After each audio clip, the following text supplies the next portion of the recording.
Yo, what's going on, everybody? Welcome back to another Flesh and Blood stream. Tonight, we're going to be playing some Victor. As you guys are aware, Kansas City is right around the corner. Kansas City is going to be here not this coming weekend, but the following weekend, and we've got to do all of the prep we can to see what we're going to be playing. Now, normally, coming off of a big tournament going into a calling, I would just be locked in on probably the same 80 if there wasn't any changes. But since we're getting Mastery Pack Guardian this weekend, I mean, I guess some of you guys got it this past weekend from Gen Con, but if you're getting Mastery Pack Guardian this coming weekend, like myself, then what we're going to do is we're going to have to try and find the new best list that we can use to play with MPG being available to us. Now, with that in mind, I have made a few changes to the Victor deck that we're going to walk through tonight, and I'm going to tell you guys about some of those changes. Because even though, like, we've seen some of the MPG cards, I don't think I've really shared my new deck list with you. And I don't think I've really spent a lot of time talking about it and why I think these changes are better. Excuse me. But with that in mind, yeah, I don't know. We're going to talk about the deck. We're going to go through some things. Just so you guys are aware, there are two things that I'm testing right now for Kansas City that are really at the top of my list. And one of them is Victor, like Dedoy. I'm always testing Victor. And then the other one is Ira. Ira actually really impressed me yesterday on the stream with Trent. I feel like the deck has felt pretty good. It felt pretty clean last week when I was playing the deck. So we're probably going to play a little bit of Ira and Victor this week to kind of like work on both and see which one we might think is better, that we think is going to be better going into Kansas City, excuse me, weekend after next. With that in mind, Samurai, Wally, Mekado, Ben, Trent, Rose, Derek, Dave, Ludiful, Logan, Bing. I think I hit everybody. If I didn't, I'm so sorry. Guys, thanks for being here and coming and hang out with us tonight. I appreciate it. We are at 45 viewers already. Thank you guys so much. I appreciate it. It means a lot. Being a lot of viewers early in the stream makes me feel kind of nice. I won't lie. I really appreciate it. It means a lot. Dude, Wally with all the puns, I absolutely love it. Samurai said, Victor, bring back Ira. We're going to be playing Ira tomorrow, so come back and hang out tomorrow. Well, I mean, hang out tonight, too, but we'll be live tomorrow playing Ira. Victor sounds like Cheeks for this meta? No? Why do you think so, Ludiful? Walk me through that.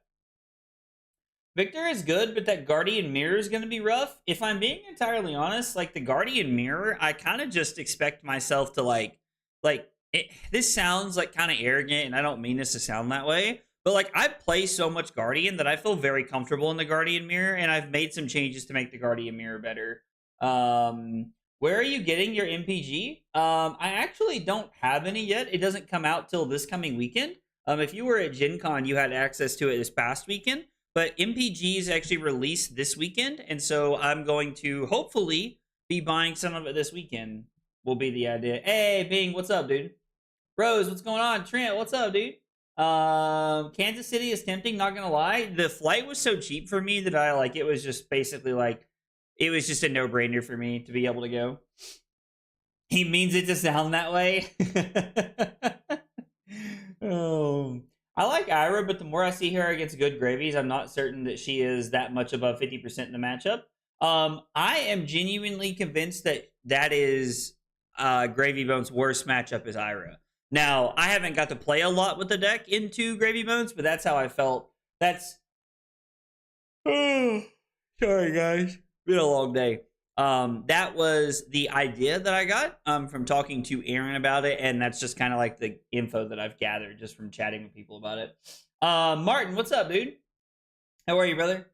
All right, let's go ahead and talk about the deck a little bit here, because there are a few changes that I want to spend a minute chatting about with you guys, and I want to be able to share them with you and why I'm making these changes here. Hey, Kit, what's up, buddy? Ian, how are you, buddy? Okay, so in the main deck, we've went from 46 cards to 43 cards. I have cut Rouse the Ancients from the main deck, and with cutting Rouse the Ancients from the main deck, we're now down to 30 blues. I don't know how consistently that's going to work, but there's a lot of people who play 30 blues in their deck, and so we're trying 30 blues to see how it feels. I have also cut Blue Buckling Blow from the main deck, and we've added Headbutt. Headbutt honestly just feels like a slightly step above Buckling Blow. If you're playing Buckling Blow in your deck and you have access to Headbutt, I would tell you that you should probably just swap those cards out.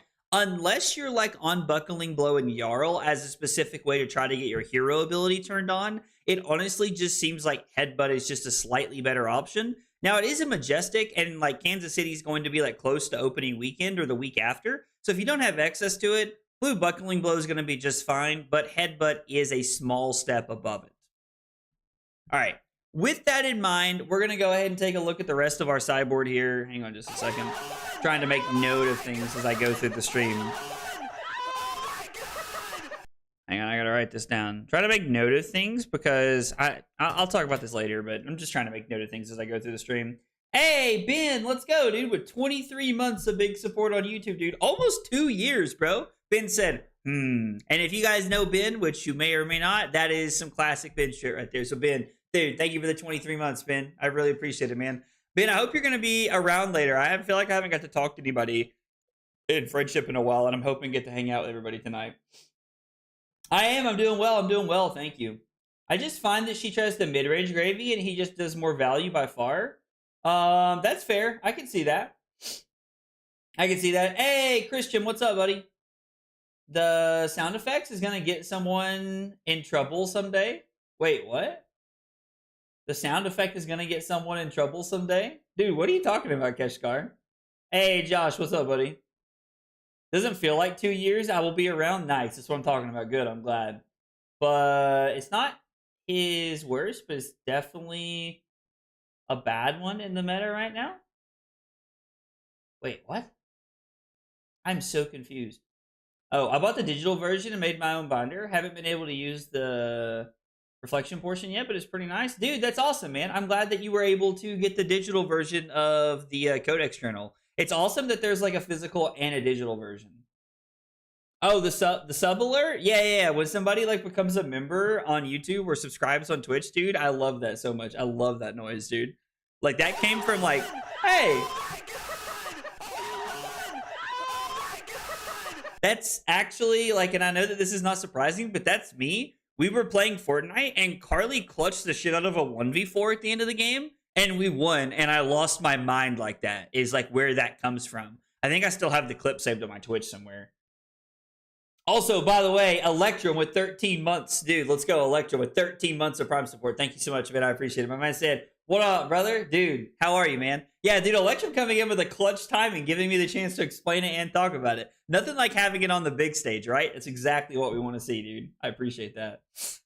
Victor is bad into gravies, but my area has some strong players. Oh, I mean, sure. Like, Victor is bad into gravy, and Victor's unfavored into verdance. So if I'm taking Victor to Kansas City, I'm basically saying the same thing that I was saying going to Singapore that I'm hoping to dodge. Especially now, because I have like no tech for the gravy matchup in my sideboard. I'm on a 1 of blow for a blow, and I'm debating making that a 1 of staunch response, just so I have some more help in the Guardian Mirror is kind of what I'm thinking. That's kind of what I'm thinking. Just finished the most recent Breakpoints episode. Oh, dude, Kevin was great, Andrew. I loved having Kevin on, dude. He was so funny. Kevin's also very good at explaining his POV and like what he thinks about stuff. So it was really nice to like have Kevin on to chat about that and stuff like that. So it was really cool to see. Okay, moving on.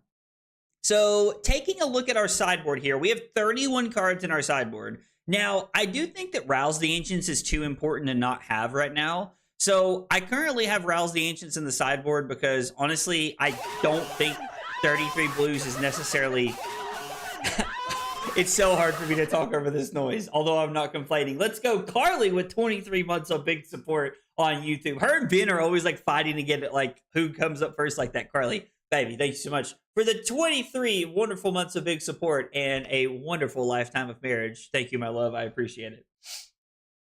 I think dodging verdance is fine. I don't know about gravy. I mean, so let's take a look at the Singapore calling, right? I played 0 in 5 rounds of the PT. I played 0, and I went 3-2 in CC at PT. And then at the Singapore calling, I played 2 in 13 rounds. Like, I think it can be done. Like, you just have to get a little lucky. What is Casey's event like? Calling in a Battle Harden? Yes, it's a calling on Saturday, Sunday, and then a Battle Harden on Sunday. Yep. How is Victor into Slippy? Victor is slight favor into Slippy, like 55%, I would say.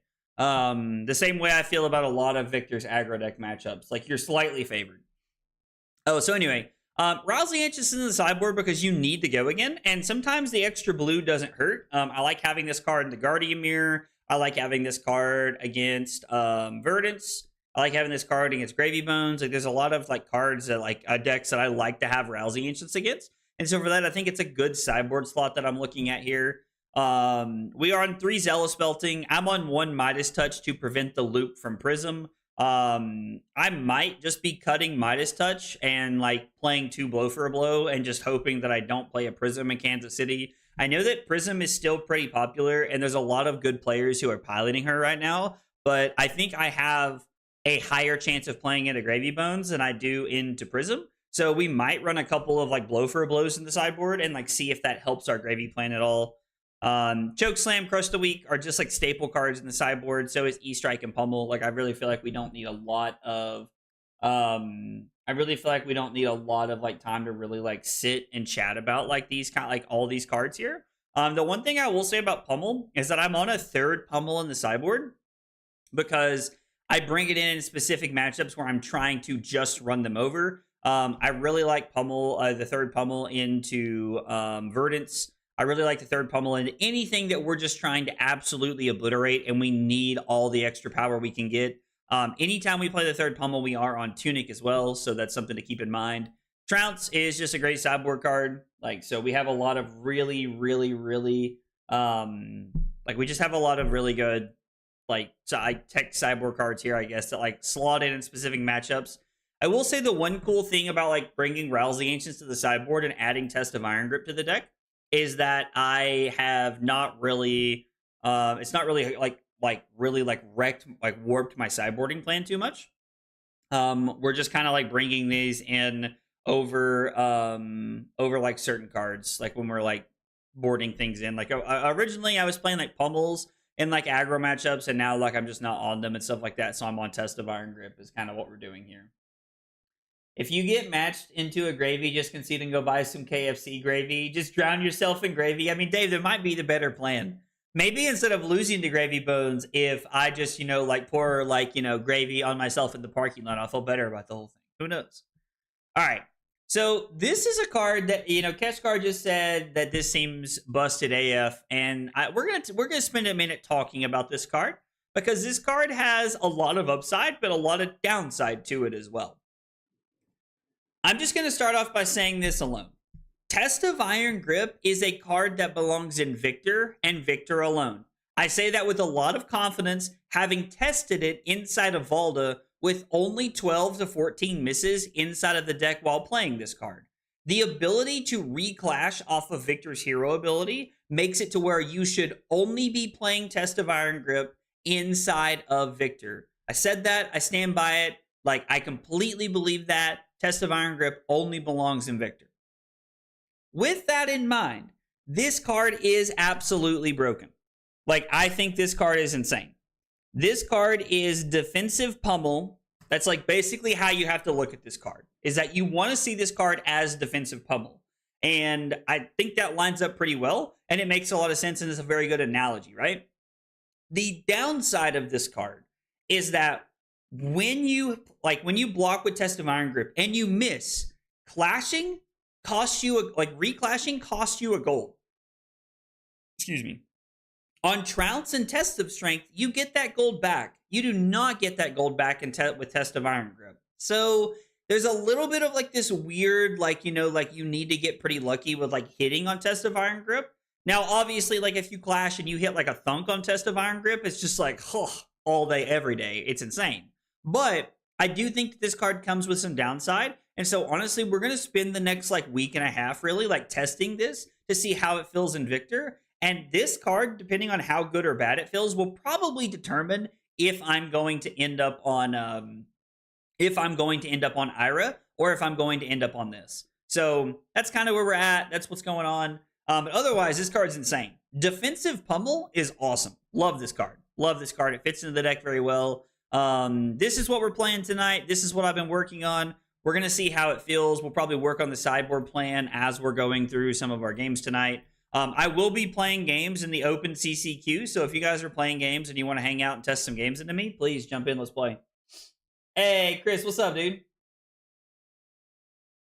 I just need opponents to be the taters to my gravy. Bro, LOL, dude. I love that, Martin.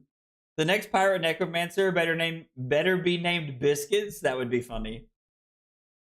Chris, what's up, dude? Just never miss, bro. Dude, Rob coming out of the woodwork? Rob, dude, I was talking about you this weekend, actually. I was doing a paper stream yesterday, and somebody was talking about how nice the setup looked. And I was like, oh, well, I was like, a part of that comes in big thank you to Rob from Second Cycles. I was actually shouting you out yesterday, dude. Hey, Candle, what's up, buddy? How's it going? How many 0 power cards are you running? In any given matchup, I have 15 misses. We're going to go second in this matchup. I have 15 misses in my deck in any one given match, depending on how it's going and where, like, how we sideboard in. 15 is the max I think I ever have in. I maybe go up to 16. I maybe go up to 16 when I'm playing against Verdants. Marlynn. All right, we want to go second. We are on this package. Let's see. What do we have? Let's see. We're on Chokeslams. We're on E-Strikes. We are on Trounces. Test of Iron Grip. 2 Pummels. And we're on Zealous Belting. All right. Let's try it. I'm excited to see how this feels tonight. Like, how Test of Iron Grip plays out is going to tell us a lot about how we're going to move forward.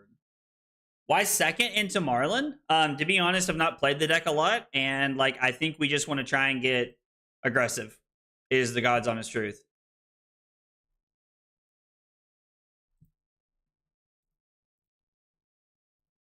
Like I think we just want to get aggressive. We win with a Command and Conquer. Winning that first gold is very important when we don't run Crown of Dominion. I actually cut my 3 batter to a pulp from the sideboard.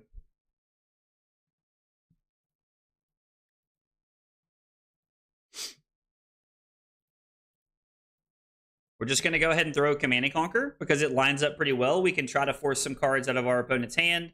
We don't have a lot going on here, like nothing to really write home about. So we're just going to try and force some cards. We'll pitch the Riches. We'll Arsenal the Chokeslam. Test of Iron Grip may not be like the best thing in the world in this matchup. It really depends. Like they may discard a lot of cards, so it may not matter.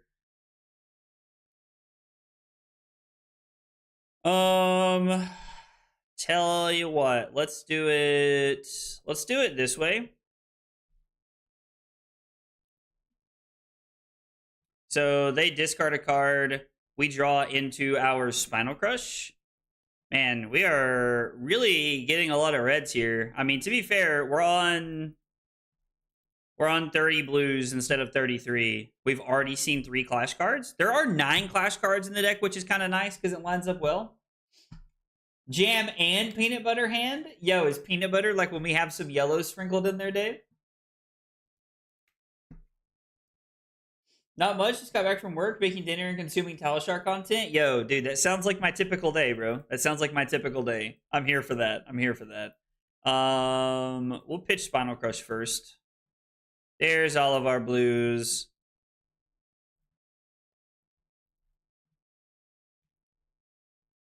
Yep, we're just gonna make a surge and we're just gonna come in with a Spinal Crush here.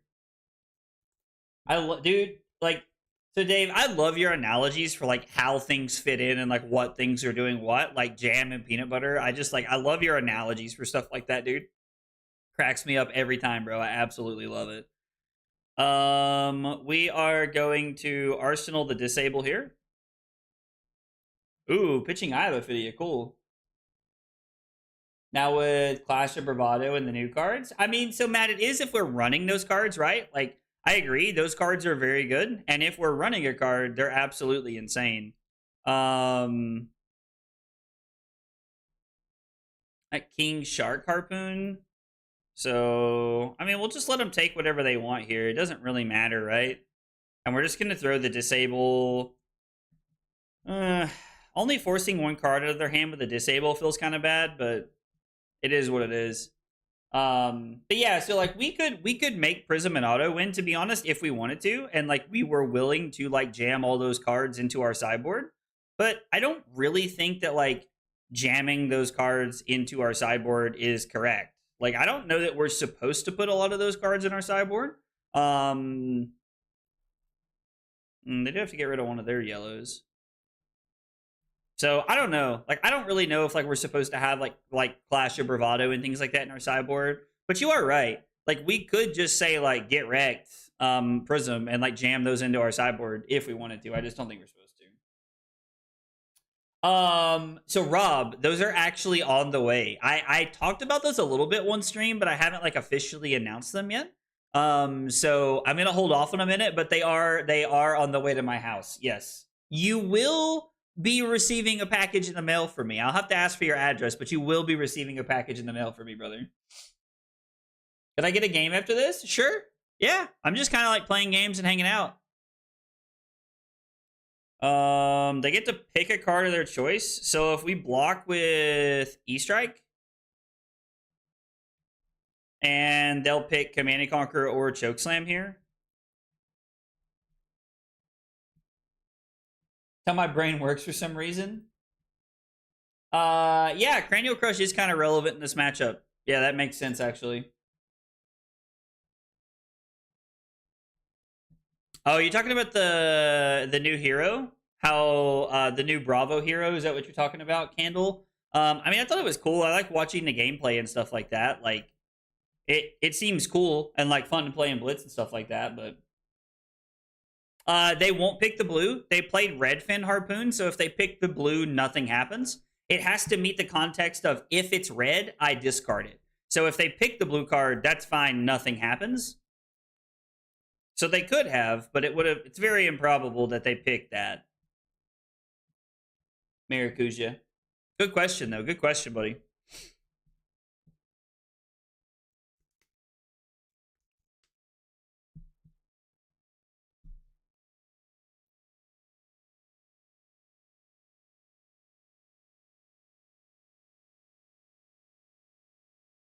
Are they going to activate Hook? Well, we saw 3 Clash cards pretty early, and now it's turn 6, and we haven't seen any more. So it's been a very interesting start to this game. I don't know what our opponents like. I guess maybe they're thinking here.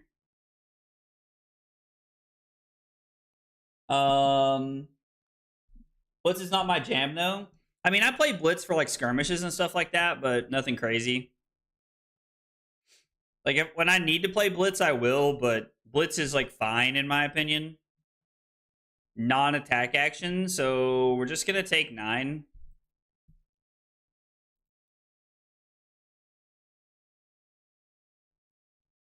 We don't have a non-attack action, and then it's just gonna be E-Strike for 7, and we're just gonna Arsenal the Command and Conquer. We are basically gonna need to use all of our equipment to just jam in front of something, to just like hop in front. So that we can like try to like deny an on-hit effect here and get the life back. We're also like kind of hanging out until we draw some like Clash cards. Like this is a very good turn to have a Clash card. Now King Kraken Harpoon doesn't really matter, to be honest. I'm debating if we should block 9. So if I block Trounce and Wallop and we win into a blue, I get to go 6 go again into Command and Conquer.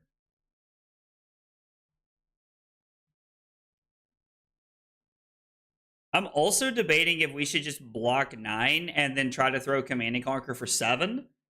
And then... yeah, I think this is fine. Blocking like this is okay. There's no on-hit effect here. The Thunk is pretty cool because it means that this is going to be for 8.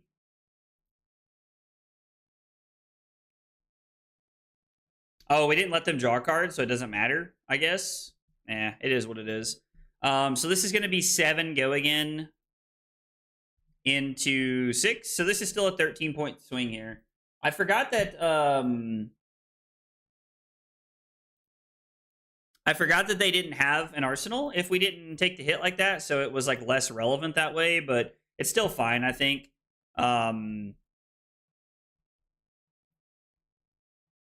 I should have let the premeditate happen, I guess. So we're going to block with Test of Iron Grip here.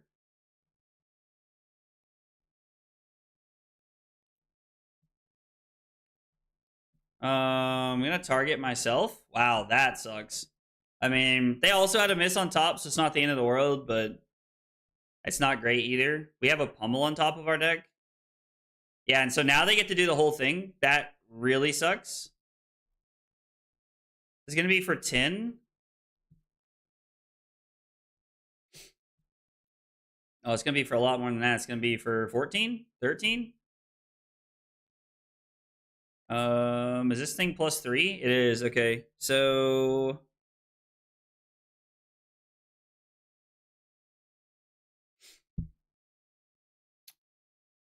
3, 4, 5, 6, 7, 8, 9.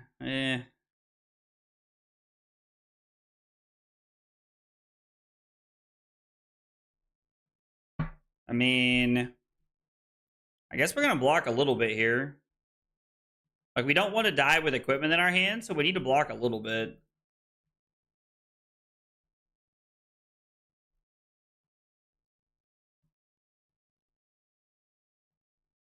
I mean, yeah, so they would have had, like, they would have just discarded this, and then it would have been for 10, which, again, would have been fine. I'm actually just going to Arsenal Cranial Crush, and we're going to try to pummel something here, is going to be the idea. We're going to try to use pummel to really get back into this game. It just also depends on, like, what they throw at us and how many cards we have to give up, because we are at 7. But yeah, winning the Clash would not have, like, won us the game. All right. I think because of Codex, it's like the fourth one they've played.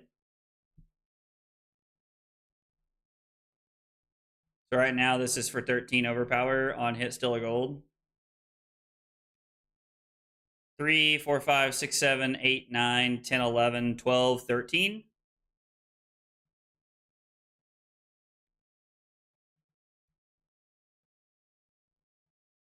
Two, 3, 4, 5, 6. Or I don't know why they said whoops. They haven't made a gold this turn, have they? So, like, we could deny them an Arsenal, and we could deny them. We'd have to give up almost everything here to do it, but we could. Yeah, I agree. I think this deck's bad. Like, I don't think this deck, I would give this deck like a 1% chance of winning an event. It just happens to play well into me. I stand by that. Senior Fortnite. This is a Guardian Mirror. I mean, yeah, this is a Guardian Mirror where they get to have overpower on demand, which is pretty powerful. So 3, 4, 5, 6, 7, 8, 9, 10, 11, 12, 13. I mean, I think we're just going to commit to blocking out here because, like, we don't really have, like, an option to do. Like, I don't really think we have an option to, like, play the... I don't know why my opponent said whoops. I'm just, like, taking a minute to kind of, like, think about our options here because they're going to get a card. And so I think we have to just be content with denying them this value. So we're going to block here. And we're going to block with the pummel. We are going to crown.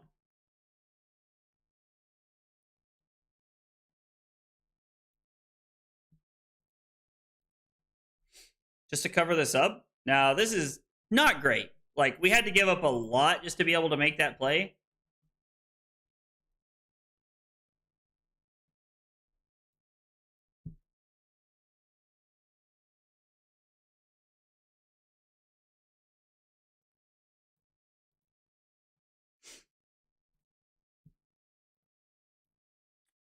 Throwing the hammer wasn't going to do anything, so we're just going to try to load up here.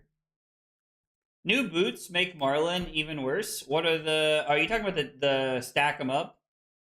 The stack 'em up boots? The... Whatever they're called. The stack 'em up ones. I can't remember what they're called off the top of my head. Marlynn is B tier. I just said it's not going to win an event, but it's good against me. Like, yeah, I'm losing. This is not a good matchup for me. Like, but this deck never beats an aggro deck unless it rolls hot. And I stand by that. Like, I feel like this deck also just gets cooked by Gravy Bones. I don't know. I could be wrong on that one, though. How do we want to play this? Like, I want to be able to save this to be able to block better. We have 7 mites. I think we're just supposed to block with the Spinal Crush, right? Yeah, no, I mean, I think B tier is fair. I didn't think you were being sarcastic. I genuinely think that, like, B tier is an accurate assumption. Taylor and I are only the ones who see the vision. Yeah, you and Taylor you guys are something. You guys are something. So, like, whatever comes up after this, yeah, I think we have to block with the Spinal Crush. Our best shot is probably to, like, try and keep a hand where we can go again.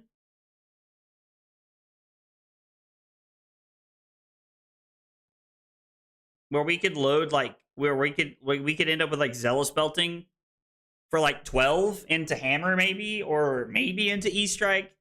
I highly doubt it, though. Our opponent's already looking at, like, activating the Harpoon here. The only good thing for us is that we know they can't play any more King Shark Harpoons, so that's good, at least. Hey, what's up, Damien? There are times when Marlyn just gets you, but I think Gravy wins. I mean, yeah, like, but to be fair, like, most people would tell you not to play Victor because you can't beat Gravy Bones. So, like, people could potentially play Marlyn. I wonder how Ira does in this deck. Taylor, how does Ira do in this deck?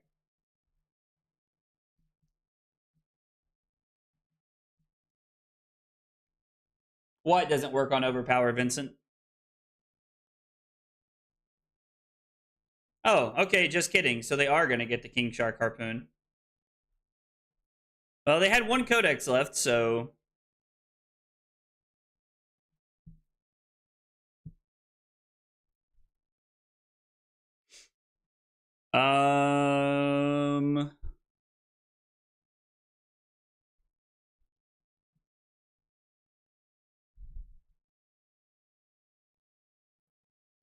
I mean, the best bet's just to block here, right?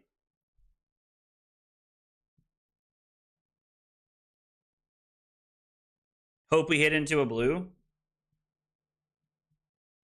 They're going to be able to take something no matter what we do here. So if I block Trounce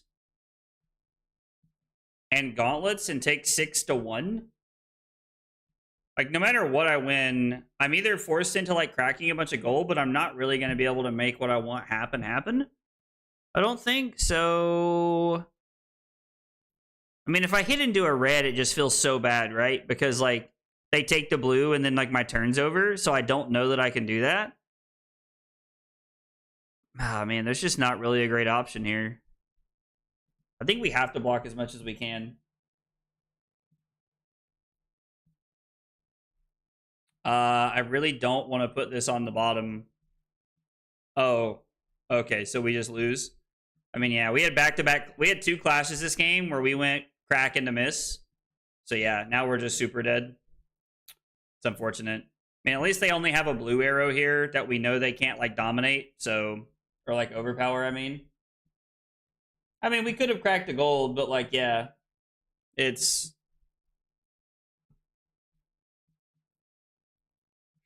That is unfortunate.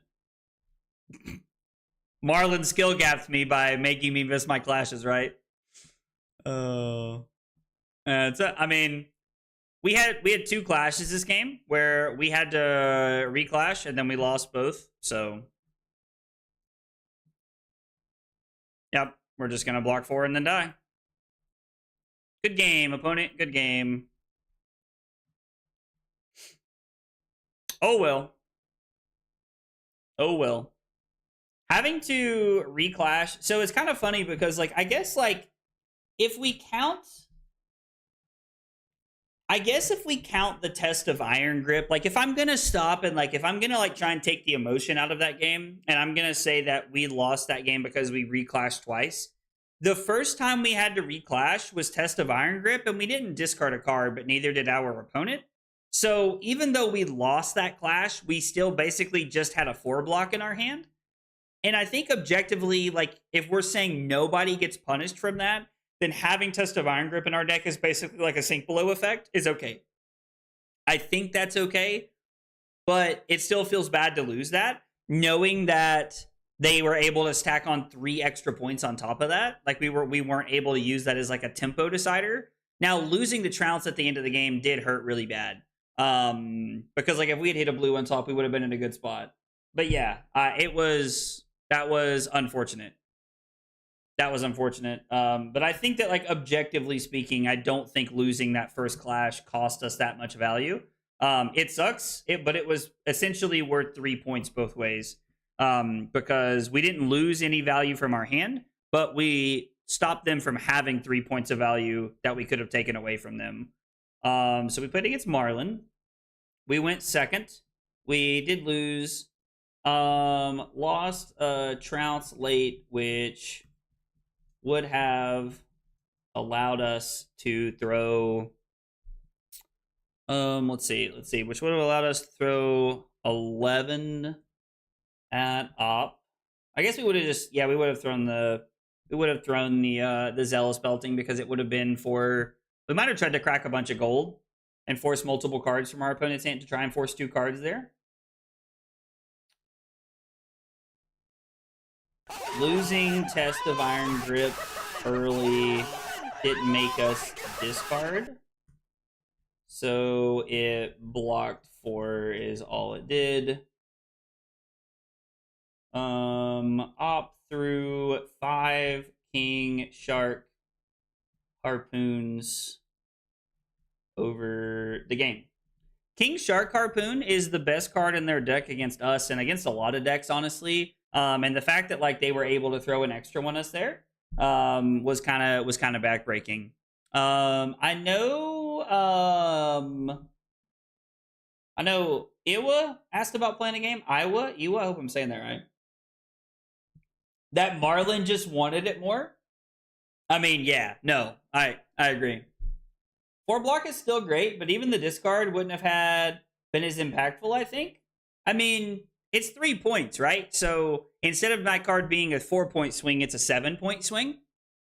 And I mean, I think anytime you're able to take an entire card out of your opponent's hand, it is pretty big. It was also a big game trophy shot, which, if I'm not mistaken, I think lets you make a gold when it hits. I don't know for sure. So, I mean, it was a 3-point swing that we lost. And on top of that, it was also an extra gold that we would have denied them, which later in the game mattered a lot, because we did get their hook off the board at a certain point. So I think saying that just having the 4 block is still great is not accurate, but I don't think it's that bad. So I don't think you can say it's great, though. It was gold to tip. Gold to tip is +3. Oh, I guess it's +3. Okay, so it was just +3. Okay, so I mean, still, like, I don't know. Like, those 3 points really mattered there at the end. Because what? I went to -1 at the end of the game? I was at what? 4 or 3 or 2 or something like that? So those 3 points mattered. I would have bought an entire extra turn cycle if I had those 3 extra points. So, I mean, I guess that matters. I don't know. Like, it wasn't that impactful. I do agree, though. I do agree. B tiers were barely acceptable. I think running Pummel and Test of Iron Grip is too greedy. 15 misses is an adequate number of misses to have in the deck with the reclashing mechanic. I mean, statistically, there's like a 1/4 of your deck is misses. Or I'm sorry, it's a 1/5. Right? No, 1/4? Yeah, 15 out of 60 is a 1/4. Yeah. So 25% of your deck is misses. Like, so I get it. It is a higher number, but I don't have other cards that work in those matchups. Like, we could have played Crush the Week, I guess, as a way to have the extra points.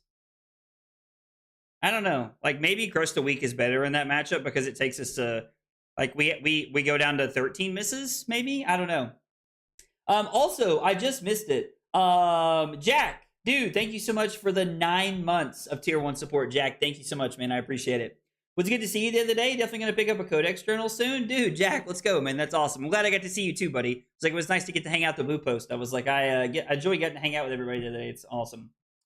Is that how many you usually have? 9 Clash, 3 Gold Main, 3 Pummel? So At Singapore, I was running 15 in my deck, or 16 if I was playing against Verdance. And instead of it being Test of Iron Grip, I was on 3 copies of Rouse, which can win in those weird niche scenarios. So I guess like we technically would have won that clash, which we determined those 3 extra points would have bought me another turn cycle, which is good to know, but I don't think it would have like I don't think we win that game if we hit the Test of Iron Grip, is kind of what I was trying to say earlier. Like, I think we probably just lose that game winning the Test of Iron Grip or not. I don't know. I don't know. I like that Steven joined and said Marlyn's fire, question mark. Oh. Puts Trounce at 50-50 mischance? I don't think that's how statistics work. I don't think that's how that math works. I don't know for sure, though. Are you running the attack that makes you clash when it's defended? The Peck Perfect? No, I am not. Crush the Weak turns off random blue arrows. I mean, Crush the Weak could be good against, like, Tipple and stuff like that as well. So, maybe that instead of Pummel is where we want to be at. Let's see. We'll find Marlynn. And I guess let's try it without 2 Pummels, and we'll bring in 2 Crush the Weeks next time. We'll try that as our sideboard plan for Marlynn. So like let's see here, like against Syndra, like this aggro deck that I'm playing. Like right now, I have 2 Pummels in the deck over 2 Rouse the Ancients because basically like it feels like it's the same thing. But I'm debating, like they're both like misses in my opinion, even though technically they're not. And also like Pummel lines up better like on offense if you're able to play it, but you have to keep a lot of cards. So I don't know. I'm debating if like I'm going to, since I have Test of Iron Grip now, what I'm debating and what I think I want to start trying, and maybe we try it tonight to see how it feels, but I want to test not playing Pummel as much in those matchups, and I want to test being on 32 blues. I was on 33 in Singapore, and I'm still on 33 total, but if we're on 32 in the deck, we're upping our blue count for more consistency so we don't see some of that awkward kind of like early hands that we saw. And like our early hands that game weren't unplayable, but like they were a little weird. So maybe we look at having more blues and we cut the Pummels because we're on Test of Iron Grip now, and it takes us to 13 complete misses, but still leaving us at like 15 pseudo misses. I don't know. Am I a statistician? No, absolutely not. But I don't think that looking at 2 cards makes it a 50% miss chance. I don't know. I've been playing All Clash with no Pummels. It feels fine. But you got no super crazy pivot turn. I mean, yeah, I think that like that's kind of one of like the big downfalls is that you're missing like a bit like a pivot turn without Pummel, but we'll try it and see what it so Iwa, I know you created a game, but instead of like trying to like join a certain game or like look for a number, I'm gonna create a game with your name as the guest name in it. If you'd like to play, man, we can play one that way. Zealous feels bad into her. I mean, there are some matchups where like we have cards that I'm not that big of a fan of, but I don't know what else we're supposed to play in certain situations. Like the way the deck is set up with our sideboard configuration, like we kind of are forced into playing Zealous into some matchups we don't want to. But maybe like I don't know. Just maybe we have to like rework the sideboard and try to get things a little bit better. We'll go second against Mario. Iwa, good luck to you, buddy. I mean, all right. So like, let's take a look at the Mario sideboard plan. So right now I have this as our sideboard plan for equipment and weapons. We're on Choke Slams. We're on Crush the Weeks. We're on E-Strikes. We're on Test of Iron Grip. We're on Trounce. And I think we're on 2 Pummels over 2 Rouse the Ancients. But I tell you what, let's try it. Like, let's try to Rouse the Ancients and try being on 32 blues and no Pummels. And let's see how bad not having Pummels fills into these aggro matchups. Or into these, like, more aggressively slanted matchups. Dude, Damien, I'm not playing 9 Wallops. There's 2 weeks until Kansas City, bro. Like, when we're not testing for an event, I'll try the deck sometime. But, like, I'm not playing 9 Wallop, 9 Clash of Vigor right before Kansas City, dude. It's not happening. I mean, I don't... So, I'm going to be honest. When people load 71 cards against me, I don't necessarily believe that they're playing to fatigue. I genuinely think that they're playing to not get fatigued by me. But I could be wrong. I don't know. I could be wrong. Very awkward hand here. All right, so they have a Persuasive Prognosis on top. Blocking 4 seems fine. They'll probably pitch another card and attack. I mean, I guess Eradicate does make me feel more like it's pitch stack. I will say that, Dave. Eradicate makes me feel more like it is pitch stack, or like they're trying to fatigue me than anything. I will agree with you there. Definitely makes me feel that way when I see it, dude. You have Warmongers? No, I'm not. I mean, I own the card, but I'm not playing it because I don't think you can, like, Rouse the Ancients feels like the only miss that we can play at blue, in my opinion, other than like Goldmane Estate, obviously. Clash your Prance, bro. Come on, it'll be fun. I agree. It would be fun, but I don't know that I think it's what I want to do. Let's see. What did Ticket say here? It's at max 14 because one of the cards in the trounce you are blocking. Oh, I mean, sure. Sure, that's fair. Didn't get to play, but we did sit together for a few. Okay, dude, cool. Well, I'm glad we're getting to play and hang out tonight. I'm glad we're getting to play games and chill a little bit tonight. It'll be fun. We're just gonna block 6 here.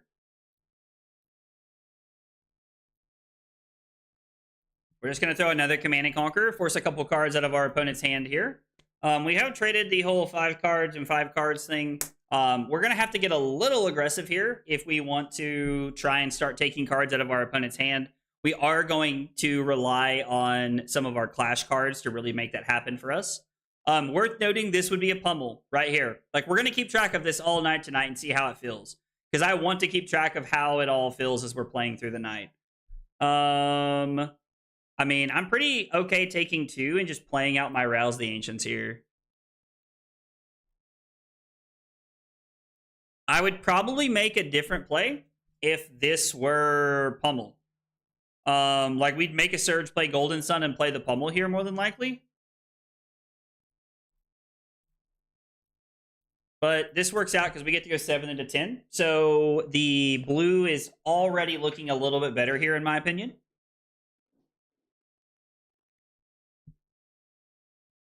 Oh, it's going to be a long game, that's for sure. But that's okay. That's okay. I don't mind this being a long game. Inertia Trap? Okay, sure. So we put him back down to 40, and then we are going to crack a gold. It's worth noting that breaking a gold this early might be a little incorrect, just because we do need to try and make sure our Goldmane Estates are good. But yeah, like we traded 5 cards for 2 right there. That is a good exchange for us in the fatigue front.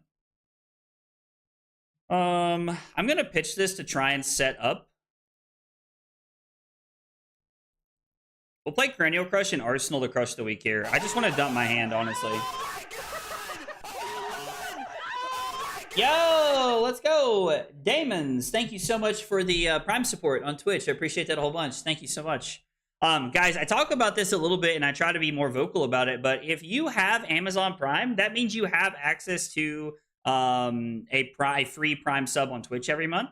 Guys, it does not have to be me, but if you have a creator that you love and you like to talk to and support them, make sure you're sharing that with them, because I promise you it will absolutely make their day. They will absolutely love if you share that with them. So make sure that you are doing that on a monthly basis. They will absolutely love it. It'll make their day so much better. So they discard a Command and Conquer. Yo. You absolutely love to see that.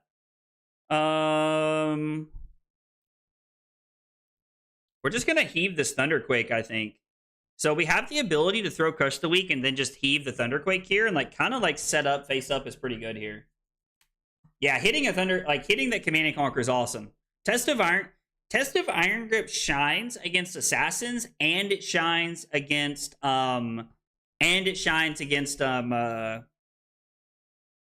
warriors are the 2 places it really stands out in my opinion.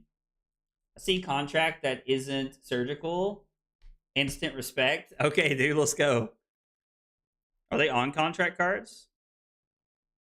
I mean, I guess Eradicate and Already Dead are contract cards. Pass to the end step, and we're going to heave this. I do not get to heave Thunderquake very often, but admittedly, I enjoy it when I do. We've seen 2 Command and Conquerors, and we've seen 2 Leave No Witnesses so far.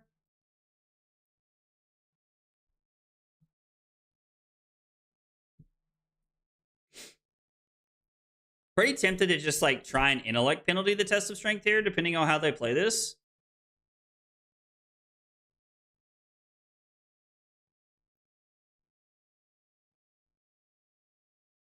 I know that's like kind of greedy, but I think we're just gonna try and pitch this and set up. Like, I think we're not gonna like IP ourselves for the test of strength here, but I am gonna pitch it to tectonic plating. I don't need it now, and I would rather save 1 for second cycle so that I can make sure I'm trying to get as much value as possible for like later in the game. It is worth noting that because we had 4 surges, a blue would have made a surge off tech plating and thrown Thunderquake here. Ninja does feel really good to have Test of Iron Grip in. I agree with that very much so. I agree with that very, very much. There are definitely a few powerful things that I think Test of Iron Grip has a very solid effect against. Tunic. All right. That's some sauce right there. They came for the full fatigue package. Full fatigue package here.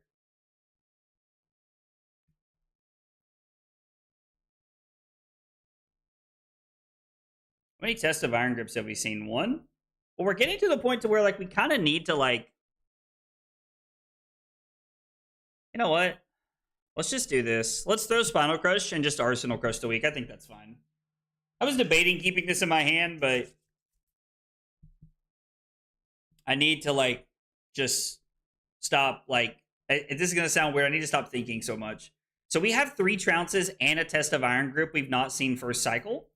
So that's something good to keep a knowledge check of here.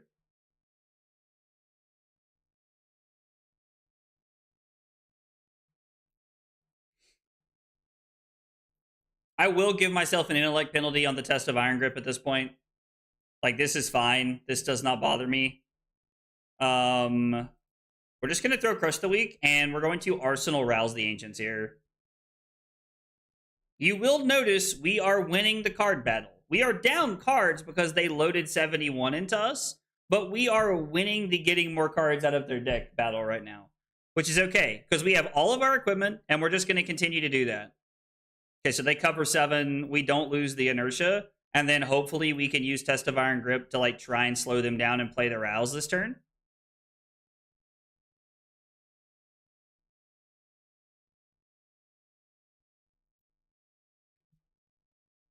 Debating if I should take 1 here. I don't want to get marked and let them flip, but my hand's pretty good. I'm also thinking we're not going to play the Rouse.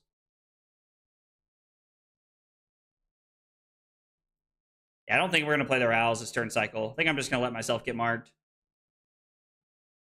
Hey, Raymond, what's up, buddy? Thomas from the Atlanta, Savannah area. One playing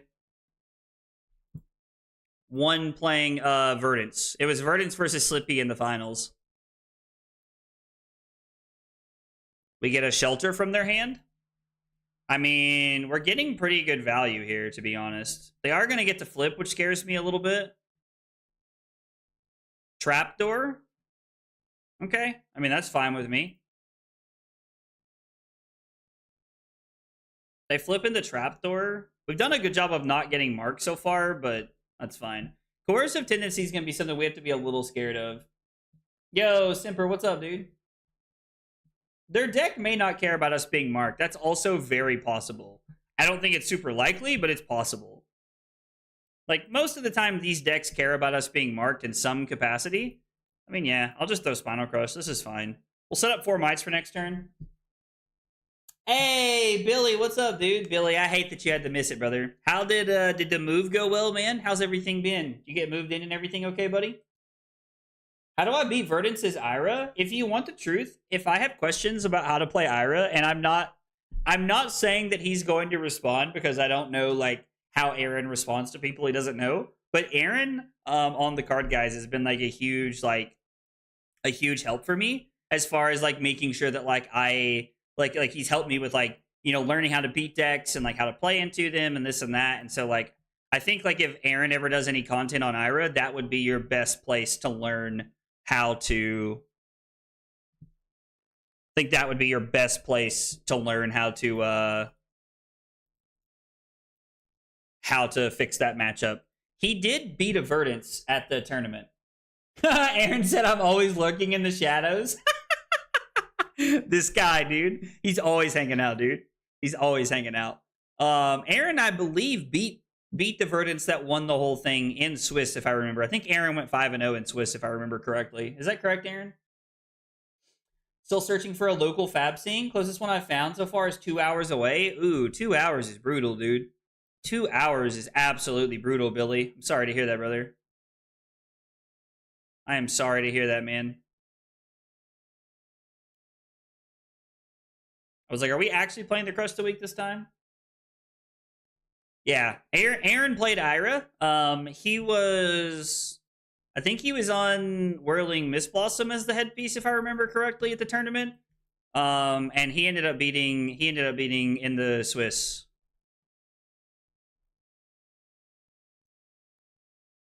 Flips in the trapdoor again, but all their traps have already been played. I'm living up here. I'm living in 2040, boys. I'll have to go make food, and I come back, and it's turn 10, and it's 35 life for each hero. I mean, yeah, I think that's just kind of how these assassin matchups play out. My opponent came to fatigue me, but I've been able to like use my clash cards to get tempo pretty well. We have a Test of Strength, a Test of Iron Grip, and a Trounce set up for second cycle, which has felt pretty good so far.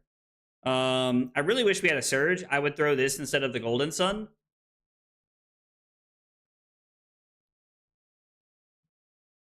I'm debating if I want to throw Choke Slam here, because Golden Sun's a really good second cycle card to have. I think we're going to throw this, yeah. I mean, like, don't get me wrong, like, throwing 10's always good, but I would rather continue to just, like, throw these big numbers. We've also not seen a Codex, something we need to be aware of. We have seen 2 Command and Conquerors, and we've seen 2 Leave No Witnesses. There's an Eradicate Pitch with a Cut to the Chase. Yeah, there's a lot more defensive tools my opponent has access to we have yet to see. So, Aaron, how do I beat Verdance's Ira, dude? Aaron's about to, like, have to, like, type a book in chat, dude. Or Aaron's not going to answer, which is okay, too. Like, I respect everybody's right to, like, privacy. You don't have to talk in the chat. I just appreciate that you guys are coming by and hanging out. This is a 5-point swing off a Tunic, and they get to keep 2 cards, which means it could be Dagger into Codex, which would be pretty powerful.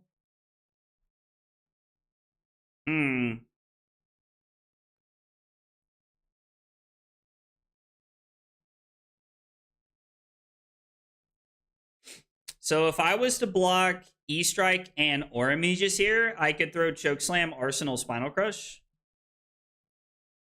I think blocking with the Aura Mages is fine. We know there's no shenanigans that they're up to, so... And then we get to pitch Goldmane Estate. We have pitched our 2 other Goldmane Estates, I'm pretty sure, already. So we have them for second cycle setup. We just need to, like, continue to use our clashes to, like, generate more gold so that we can do a lot of broken things here. Was mad that I played 4 out of my 6 games against Slippy and played no Gravy with Dory. Dude, the fact that there was only 2 Gravies in the room at that tournament was very intriguing to me. I was honestly expecting there to be more, brother.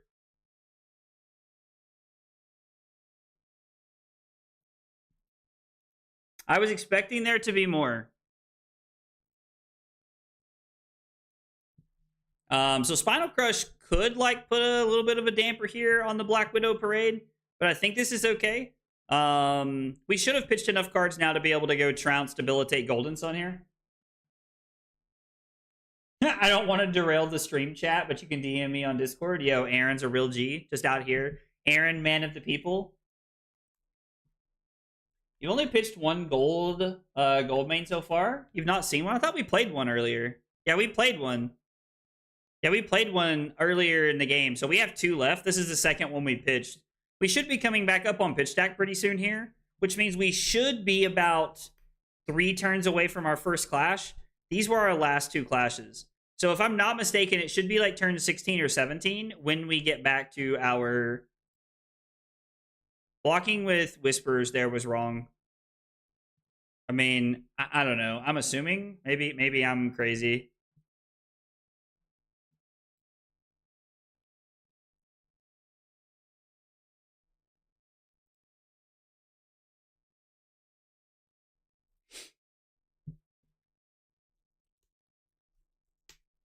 I mean, they have no go again. So, like, we could just come up crazy. They obviously, like, they have this as an option, and then they want to, like, save the Flick Knives, I guess. So, 4, 7, just a Nick would be 12.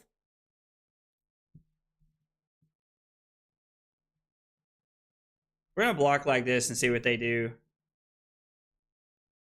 I mean, they don't have go again, so... And yeah, so our Command and Conquer was the first card we put on the bottom of our deck. We hit a... We won with a Disable, which was the last card in our stack. This was the first card we put to the bottom with that E-Strike on turn 0 or on turn 1. The problem with the meta is that Slippy beats Gravy, and everything that beats Gravy, then Gravy beats everything else. We have Flexors, which is true, but this plays around them having Black Widow. Like, if they activate Black Widow and they activate Justinic here and like one other thing, this comes up to 11, I'm pretty sure. Because it's 4, 7, and 5 is 12, so this is exactly 11 because of the gauntlets. Yeah, the arm stops 1. If it wasn't for the arms here, I would not block with shield, and I would save the Flexors to pitch whatever we draw. But yeah, the arms kind of works out here. Hey, Dot, what's up, brother? I played this Super Armory. Oh, they're thinking. No problem, opponent. This is why you play Snaps in Mario. I mean, Snaps wouldn't do them any good here with Spinal Crush, but I do agree. You're supposed to play Snaps in Mario. I completely agree. Because now my turn is just going to be Chokeslam for 1 billion after this. I'm going to play Chokeslam for like 11,500 billion, trillion, billion.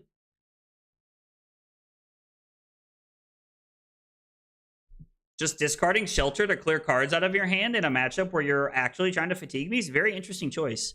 Chokeslam for 14. So anyway, here's Wonderwall. Isn't CNC better? Probably. There was, what, 6 mites?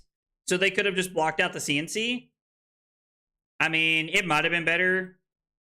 We had the extra value there that I think it's fine to arsenal this and just kind of like set up for the following turn.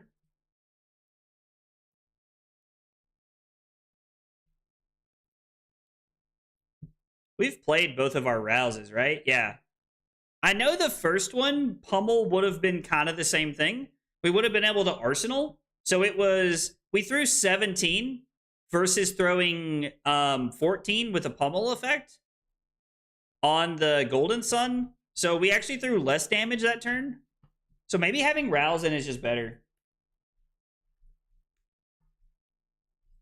Go to my first Battle Hard in a few weeks. I want to try and get a better idea into my bad matchups. Oh, nice.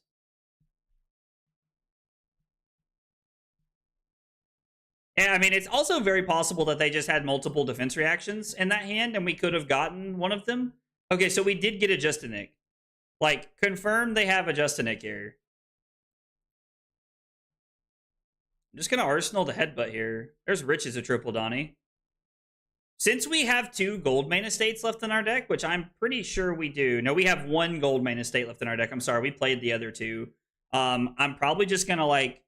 Well, we only have 1, which means I might just block very aggressively and do the pot of greed trick here. Starting point is so much better than Snaps. I mean, sure, but I think both of those are better than Black Tech Whisperers, right? I think it's kind of Aaron's point. But yeah, Dave, going back to the whole CNC thing, it's very possible. It's very possible that that would have been a better play. Since we're already marked, I don't care about blocking the dagger. We're already marked, it doesn't matter. If we weren't marked, I consider blocking this. Oh, remembrance. So they are on hard fatigue. What's embarrassing, Affinity? I'm curious to know what they put back in their deck. We'll see what they pick here. I guess if you count what they use, maybe they'd use them all. It's possible that could have been the case. So they go bonds, leave no, leave no. Into codex. You got rid of leave no witnesses? Are you getting... Oh, was there one more over there? There was another one. I mean, sure. This is fine.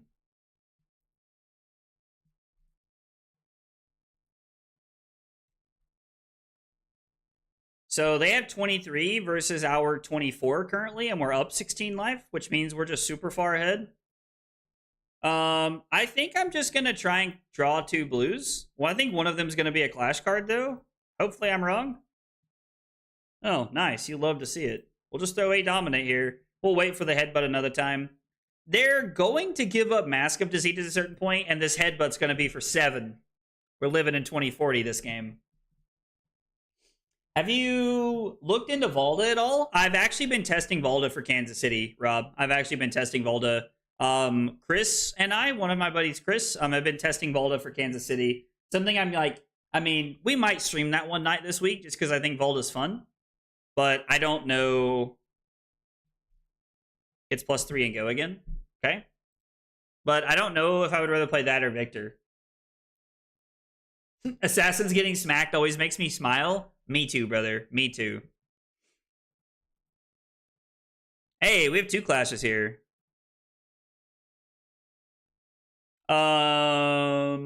So 4, 7. So they have 7 on the board. How many Justinics have we seen?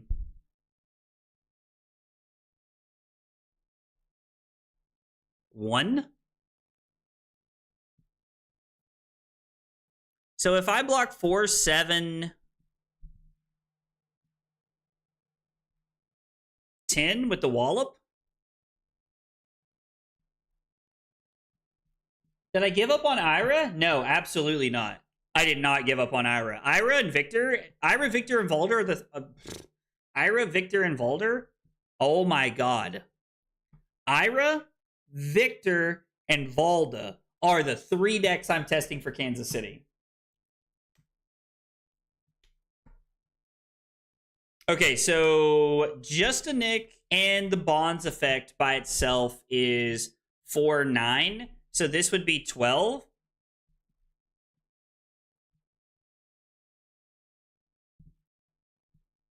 I'm kind of thinking that we're supposed to do this.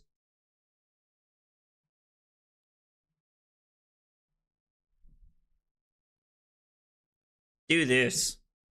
I think this is the plan. Now, this way, if they have just a Nick plus something else... Oh, nice. So we're going to have 2 wallops for next turn? That feels great. Or no, we drew the wallop, I guess. Oh, I meant to do those backwards. I meant to do Test of Iron Grip first and then do... I wanted to do Test of Iron Grip first and then do the...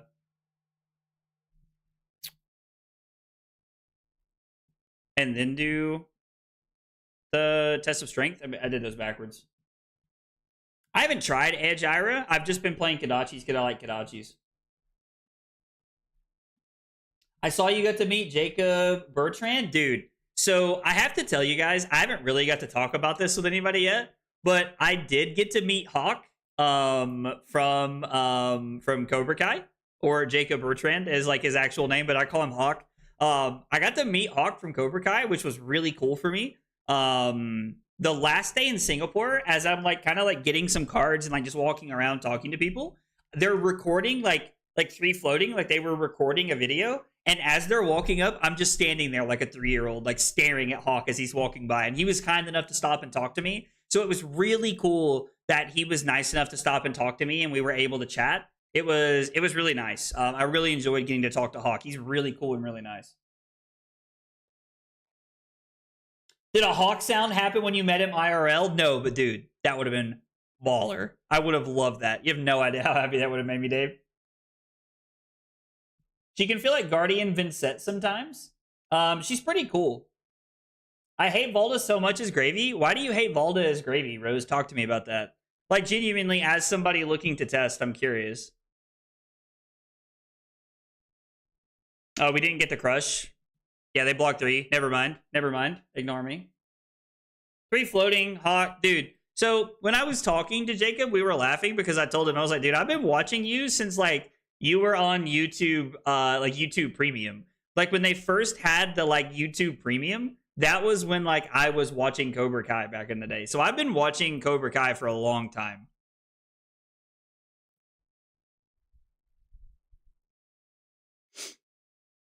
I mean, we can block 2 cards. Like, they're probably going to gain a life and draw a card, right?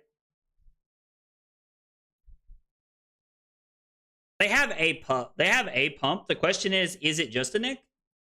We put Leave No on the bottom. They have just a Nick on top of their deck. So blocking 2 cards would have just felt bad. So now we're going to try to avoid getting marked here. I have not seen Karate Kid Legends, but I really want to.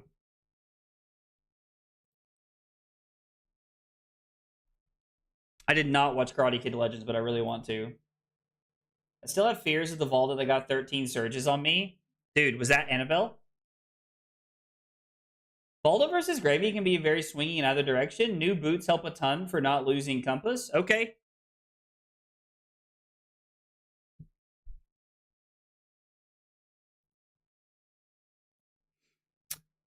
Our opponent gets Bonds of Agony. We have no Command and Conquers left in our deck, and I'm pretty interested in getting that back, right? Because it just trades out 2 cards. Are we supposed to get Spinal Crush here?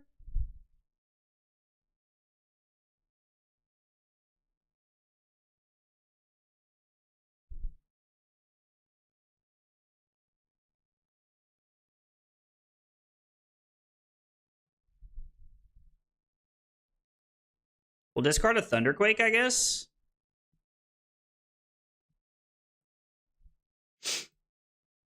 So we know that the last Just a Nick is on top of the deck. Freaking go.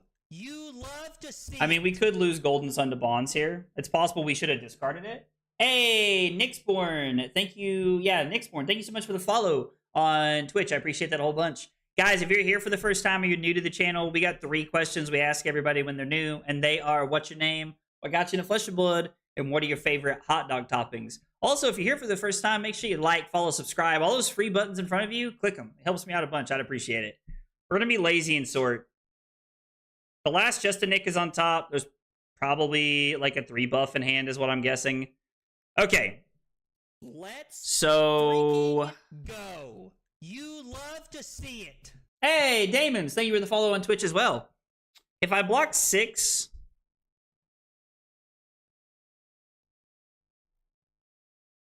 like, they're probably coming in for 7, right?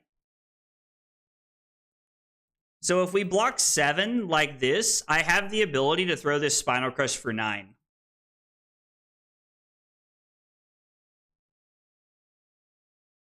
It could just be completely bluffing me. I mean, no matter what happens here, we can just pitch the flick to quick dodge flexors is fine. I need the Ira Armory, but hasn't gotten any in a month. Oh, that sucks that your local store hasn't got one. I was lucky that my store got some. I have not watched K-Pop Demon Hunters yet. Carly and I have it on our list. It was not as corny as Cobra Kai can be. I enjoyed it. Okay, cool. Yeah, I need to watch the new movie. It looked really cool. I actually heard that, like, Johnny was really funny and, like, his, like, scene in the beginning of the movie. Oh, they drew 2 cards, so they do have the Just a Nick? So if it's Just a Nick and these 2, it's 9, which means we're just pitching Macho to flexors anyway. If they have 2 pumps in hand, like, I mean, it doesn't matter. I forgot they drew 2 cards. But, like, if this is how they want to play it, I'm okay with this. Because I get to throw Spinal Crush for 9 in a game where I'm winning the fatigue battle and I'm winning the life battle. We just have to make sure they're not going to, like, hard fatigue us, basically. Even through the frailty, because of the might, this is 9. We have 1 more Trounce in our deck, and we also have 1 more gold main estate coming up, which with 8 golds in play, going to be insane.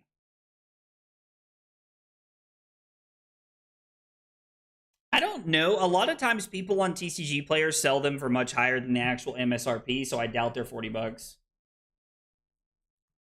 Iris sold out of my LGS in a week, and we are a big store. I mean, yeah, this was a popular one. I was gone when they came out, or they came out right before Singapore, I think. But I wasn't in a spot to go get one, and the guy who runs our store is actually a buddy of mine, and I asked him to hold me one, and so he did. He was nice enough to hold me one. If Volda becomes a problem, Gravy can just change the deck to play more defensive cards. I completely agree. It's a very easy thing to pivot out and change to. Completely agree with you.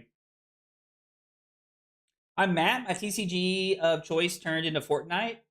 That brought you to Fab.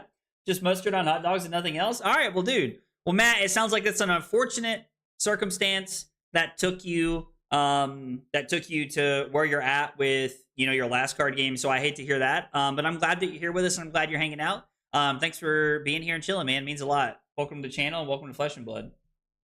Walda is going to be fun, I agree. I think we're just blocking 6, right? So, like, right now, we have 13 cards. They have 11.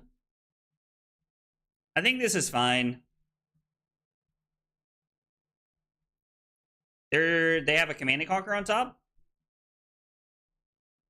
And I'm assuming they have, like, a Justinic in their arsenal or something. I don't know. I mean, if they get me, they get me. They're going to take my last gold main estate, which is going to suck. But I think blocking 6, like, my opponent, and I don't mean this to sound like rude, but it looks like my opponent might be kind of new to Marionette, because a lot of their plays have been pretty telegraphed so far.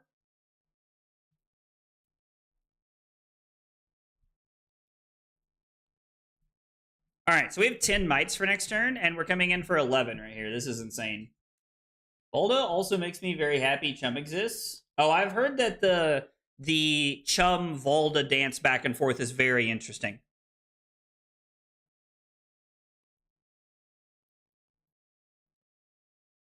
All right. So we're probably going to take a little bit of damage here. I mean, unless like they throw like an Eradicate or something at us, we're probably just going to take a little bit of damage. When I tell you that I could not, like, we don't care. We don't care at all.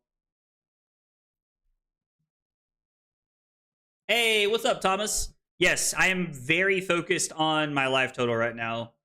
I've been probably a little too focused on my life total, and I should be more focused on the deck size here. So, do we just draw 2 cards? Or do we just, like, make a surge and send it? I mean, like, we have Macho Grande. 8 and 10, 18 should probably end the game, right? I think there's Machos left in the deck, if I remember. I think we pitched one earlier. Like, do we just want to crack a bunch of golds to try and throw Macho Grande? Or are we okay with just throwing 17? Yeah, I think just throwing 17 is fine, right? I don't know. Like, maybe we're just supposed to get greedy and draw our deck here, looking for something better to do.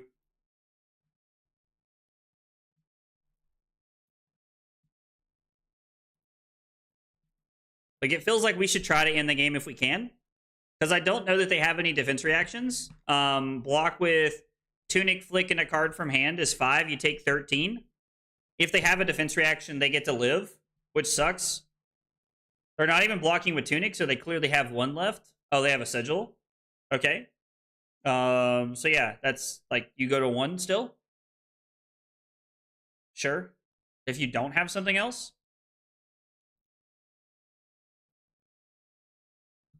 I mean, sure. Like, this is kind of funny almost at this point. Do we just not care about this?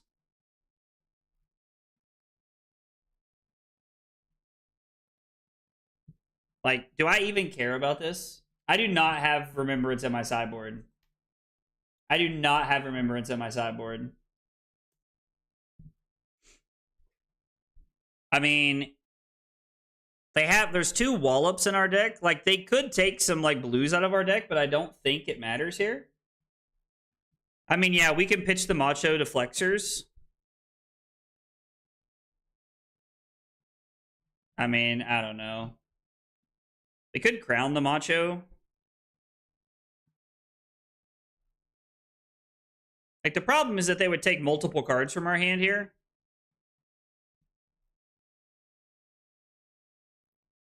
Let's just block this way. We'll put the Macho on the bottom. And now I can pitch Riches to this and draw a Debilitate or a Chokeslam, I think. We could pitch it all to Flexors. That is an option we have. We could pitch it all to Flexors. That is an option that we do have.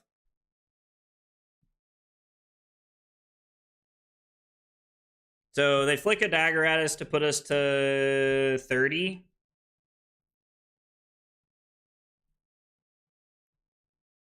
And then they're going to use Black Widow.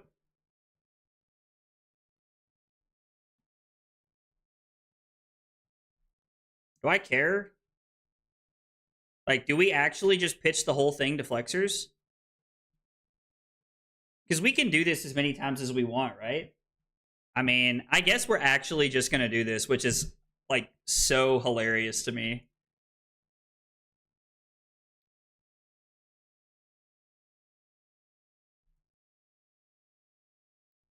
God, this is so funny.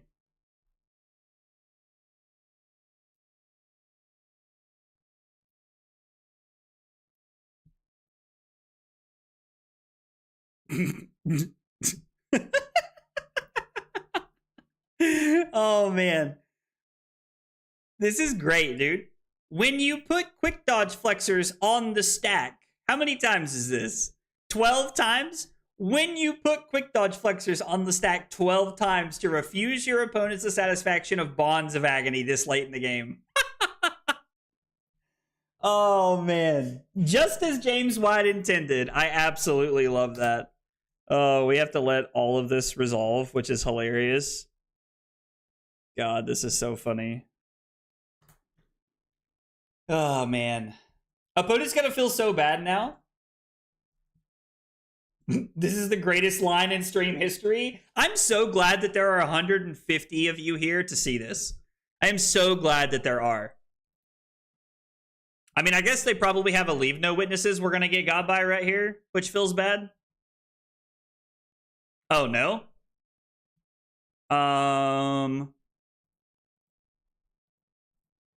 Okay. So it's like debilitate some other blue. Or no, it's 2 Wallops and a Macho. Okay, I thought there was a Chokeslam in there for some reason. Your move, opponent. And now they have no cards in their hand, and they have no cards in their deck, and we have 5. So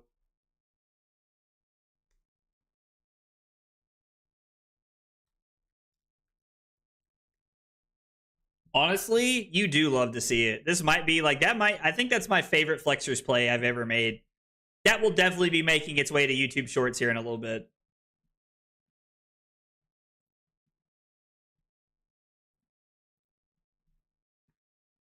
It's 2 cards this way or 2 cards that way. So what does this do?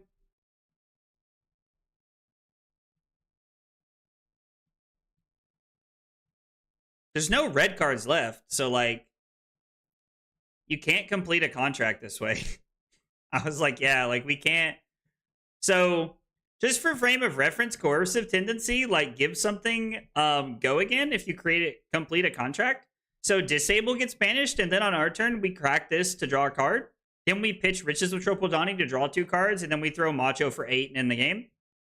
So, yeah, that was a slog. I think that Iwa might be a little new to that matchup. I don't know. Like, I felt like we were in very comfortable control of that game most of the game. So, also all of our clashes lined up really well. We didn't have to, I don't think we had to reclash at all that game. So we got a lot of really good value. Mario, I think we were able to go second, right? Yeah, we were able to go second. We did get the win. All 9 of our clashes lined up well. Was able to use 2 rouse instead of 2 pummel. Felt better. The more blue, like the blue consistency just lined up better, I think. Op tried to fatigue us. Flexors saved us from bonds late, which is hilarious.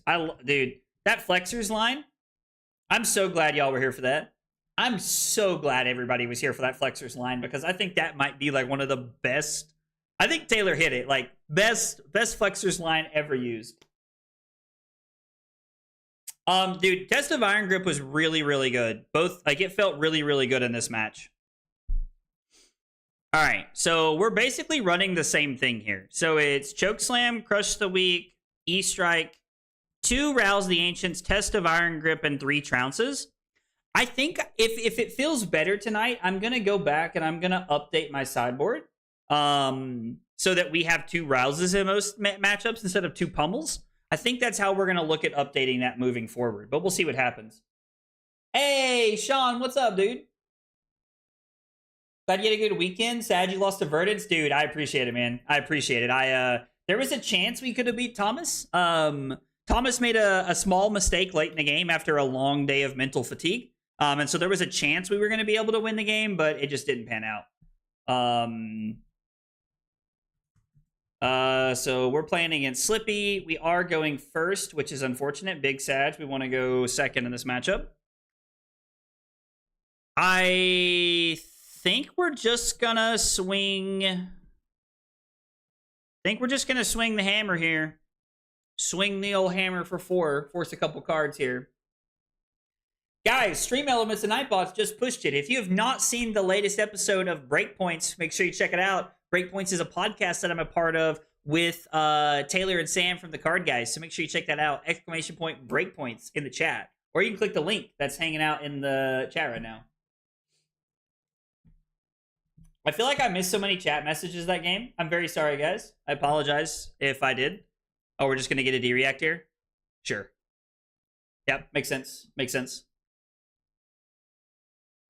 I really like their decision to give up the D-React here and focus more on offense on their turn. I actually think that's a really good decision for my opponent. Playing offense normally just lines up better.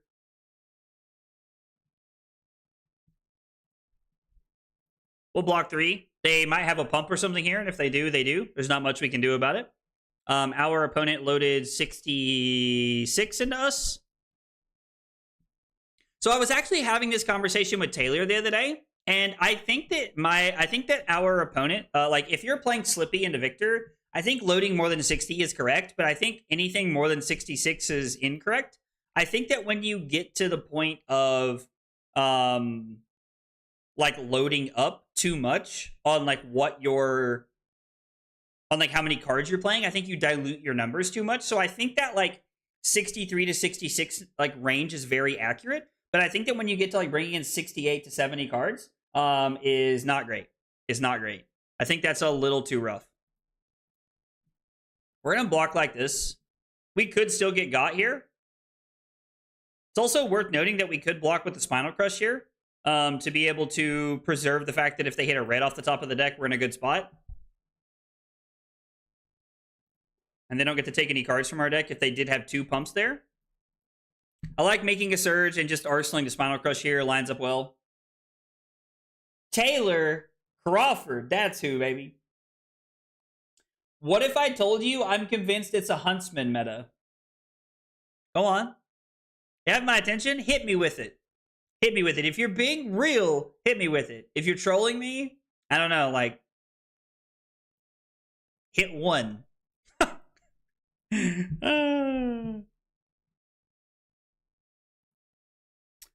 So this is actually another interesting conversation I was having with Taylor. When should you block Kiss of Death? when you only have one card in hand and one card in arsenal, I think it is correct to block Kiss of Death. We put a choke slam to the bottom and we leave them a persuasive on top. I could block 6 here to like play around the pump or something, but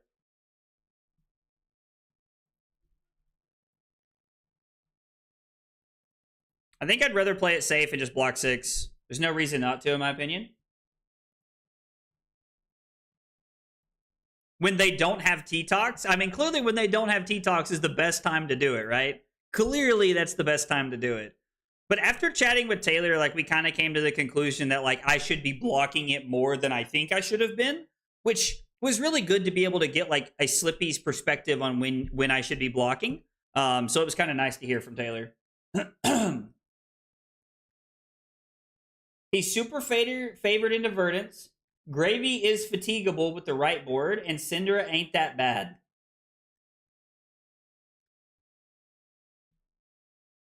It's favored into Verdance? How is it favored into Verdance? Are you just, like, trying to fatigue it?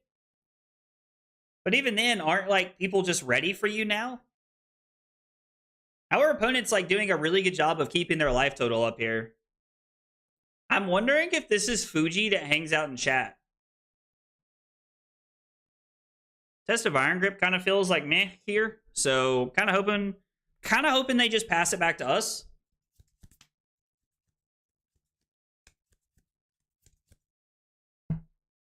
I would like, if they don't do anything here, which I understand asking your opponent to not do anything during a turn of Flesh and Blood is very, very improbable.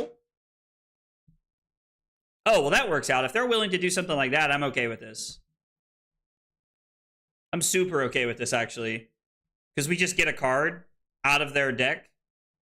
Like, we're trading, like, life and the value there. Because they were straight up going to pitch that to throw Clave to flick that at me. I think that's a massive win for us. I mean, doesn't Huntsman just, like, lose to everything? Like, if you're playing Huntsman, isn't there, like, a secret text in the game where it's just like, oh, you lose because you're playing a bad hero? I did play a 3-2 Huntsman in at Battle Hard in Atlanta. We were both in the 3-2 bracket. I mean, I guess to be fair, like, you probably get to the 3-2 bracket at, like, an open tournament with most decks in the, like, almost anything, I would say. I'm also curious to know how it's favored into Verdance. I'm curious to hear about this. Yeah, Dwarf, if you're being serious, hit me up, dude. Like, let's talk about this. Because you have my attention. You have my attention.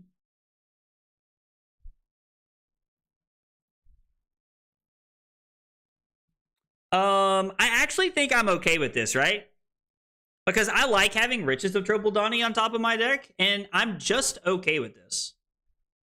Like, nobody wins here because they have a T-Tox on top, so I'm okay with them, like, keeping their last card.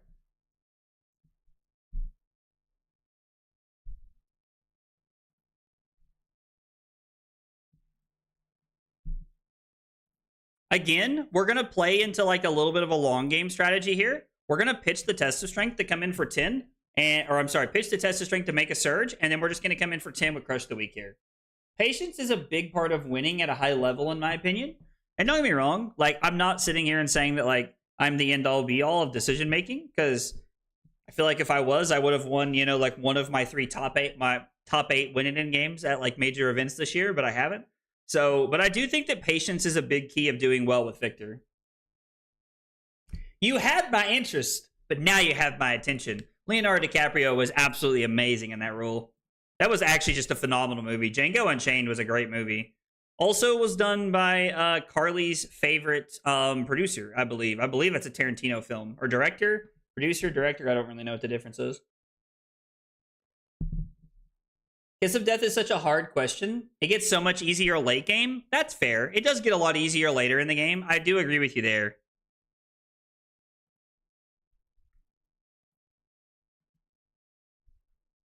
So they know we have a Riches of Tropeldani in our hand here, right? We'll just block here. I'm okay with this.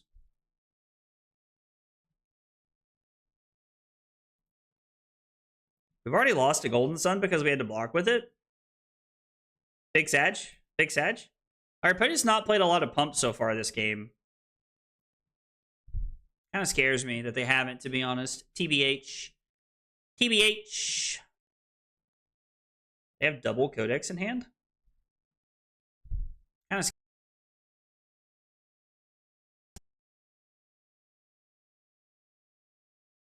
codex in hand?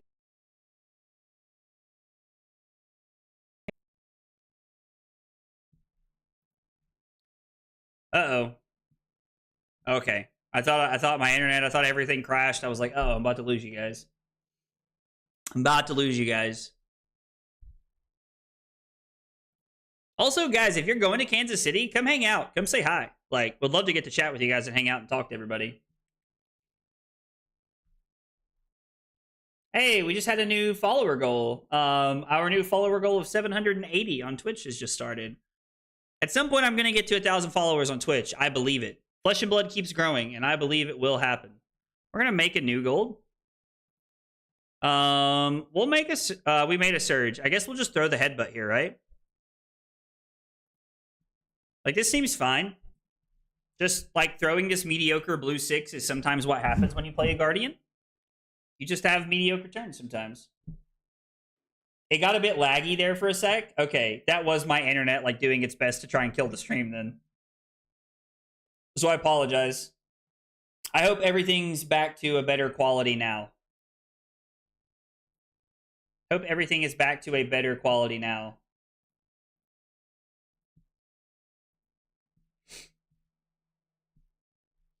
Can I crash on your floor? You mean like in Kansas City? I mean, if you're actually looking for like a room, hit me up or something and we'll talk about it. Like shoot me a message on Discord and like we'll chat about it.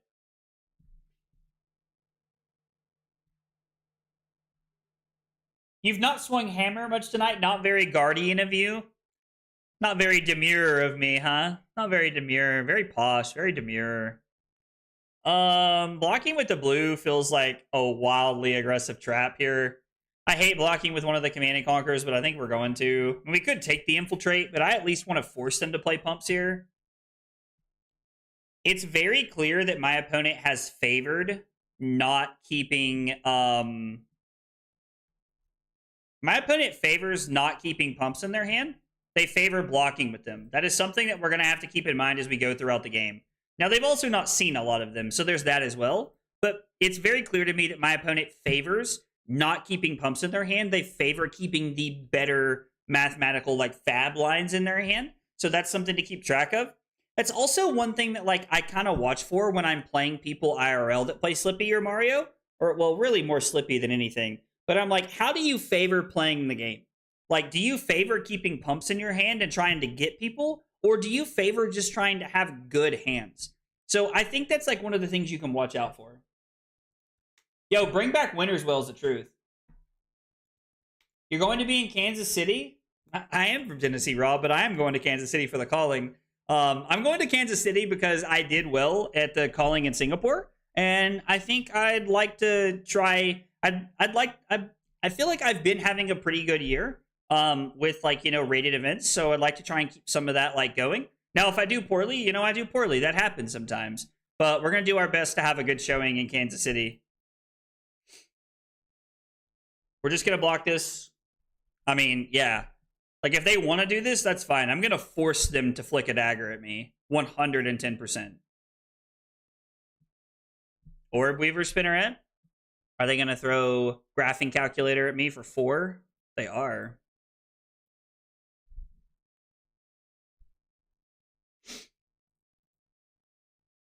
You haven't thrown hammer very much tonight. That's not very guardian of you, Dave. Dave's over here cracking me up. I agree. You have to constantly be looking at what assassins are pitching and what they're playing. I 110% agree. They favor losing, it seems. LOL, Fish. That's hilarious. Fish, what's up, buddy? How are you, man? You doing all right? Seconding the return of Winter's Well, Jarl deserves it. If Winter's Well came back, I would play Jarl in a second. Oh, dude, Rob just wanted to slide in the only 10 I see joke. Dude, Rob, somebody made that joke the other night, and like we had like a pour one out for Rob moment, dude. We had like a pour one out for Rob moment, dude. 110%. Talk to Agra Nats. Can confirm he is comfortable being approached by strangers. I miss that more, but it's very accurate. Like, it doesn't bother me. I like hanging out and chatting with people. Like, if you want to come talk to me, please do. I would love to sit and talk with you. Bothers me absolutely zero. Absolutely zero. So we could leave the Goldbane Estate on top, or we could try to win the Clash here and put this on the bottom for second cycle. I think we'll target ourselves and try to win something better here. Throwing the Golden Sun isn't exactly where I want to be. That feels bad. Chokeslam. So they're going to go back to 33 here, and they are going to take a card out of our deck, which doesn't feel great, but it's fine. We're just going to intellect penalty ourselves off the trounce here and throw Chokeslam for 9. What happened to my phone? So for anybody who doesn't know, I always keep the Twitch stream up on my phone because I like to be able to see like what's happening, like if something goes wrong, and apparently I just completely missed that. Codex, codex, codex, codex. Not seen one yet. No? No codex? It's also worth noting, we could have got blown out by a Take Up the Mantle there. Something I've not really respected so far this game. Should probably keep a little bit more of an eye out for that. We're just going to come in for 9. I'm thankful for my messed up sleep schedule to be able to watch streams at 2 a.m. Well, Fish, don't get me wrong, dude. I'm glad that you're here and hanging out with us. I mean, I hate that your sleep schedule's messed up. Sorry, hang on. I'm fighting with my phone charger cord right now. Because I know how miserable I get when I'm not able to sleep a bunch, like when I need to get like adequate sleep for work and stuff like that. Carly will tell you that I can be insufferable sometimes because I'm eepy. The missile is eepy, as they say. What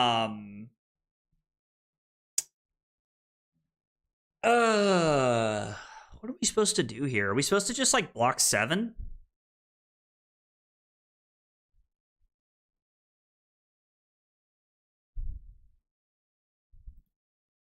I think we can just do this, right?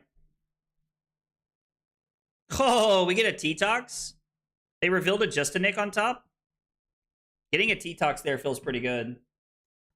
Dude, drawing 3 clashes in one hand is not really where you want to be. But if they do follow up with like a Leave No Witnesses here, we have the Test of Strength, and we know we have a Chokeslam on top.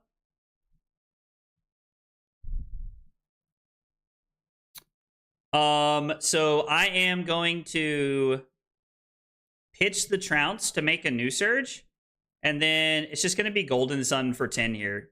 Knowing that we have like clashes set up for second cycle is pretty good. We have a Test of Strength and we have a Trounce now set up for second cycle, which I really like a lot because it leaves us some room to be able to like try and like really utilize the first cycle ones we have. I guess this is the last one before we get back to pitch stack, which should be coming around here in the next like 5 to 6 turns. The draw was something else. The draw was something else, that's for sure. The draw was something else. Test of Iron Grip, though, like getting like some of these like really good cards out of their hand is awesome. Because our opponent is keeping reactions and like keeping other things to do. And Test of Iron Grip is just like shutting that down, and I love that so much. Ice Ninja, your second weapon attack and second attack action get on hit, create a Frostbite. That would become LL or banned faster than you can blink, brother. As much as I love this idea, it would definitely have to be like, you would have to get, you would have to, like, if you were going to give Ice Ninja and make it reasonable, it would have to be something like your third attack that hits this turn, not in a row, just third attack that hits this turn, gets like,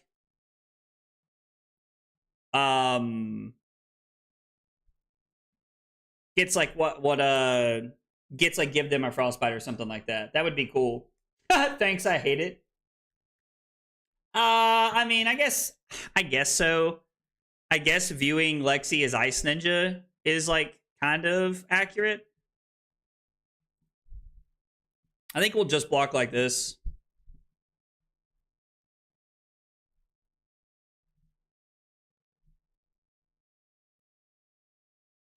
So they're going to flick this dagger and mark us.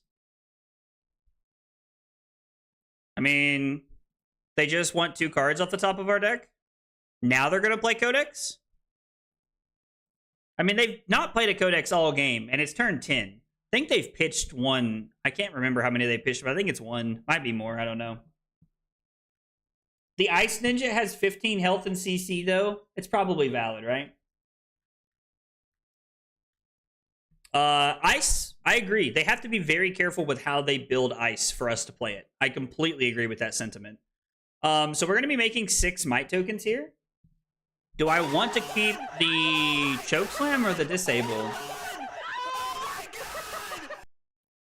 Yo, let's go. Maracuja with the 4th month of Prime support. Maracuja, thank you so much for the 4 months of Prime support. I greatly appreciate it. Thank you so much.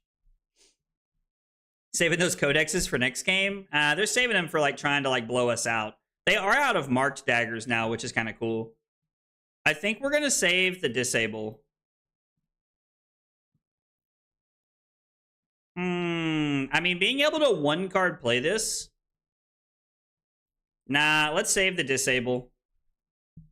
We'll come in for 8, and we'll try to keep 2 cards. We have a lot of equipment this turn cycle we can use, so it's fine.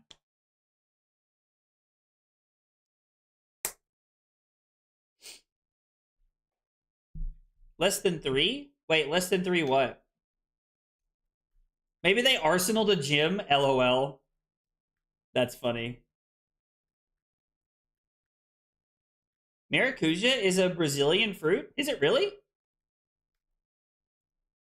That's kind of cool. I did not know that, Bruno. Or actually, I think Maracuja told me that, maybe. Or maybe Maracuja didn't tell me that. I don't know. I can't remember. While we're waiting on our opponent to set up their blocks, if you have not checked it out, make sure you check out the Codex Journal, ! Codex in the chat. It is a great way to keep up with your game and track all your notes. You get to keep life totals over here, and you have the ability to take notes on your game over here. You can keep track of who you played against, if you felt like you were prepared into that matchup. Did you go first or second? So you have a lot of different options that you can actually utilize when taking notes, and I use it at every major event that I go to. I use it at RTNs, ProQuests, Callings, Battle Hardens. I used it at our Summer Showdown this past weekend. It was a good way to keep track of my notes. So make sure you check that out if you haven't yet. ! Codex in the chat. All right. So we arsenal this. I mean...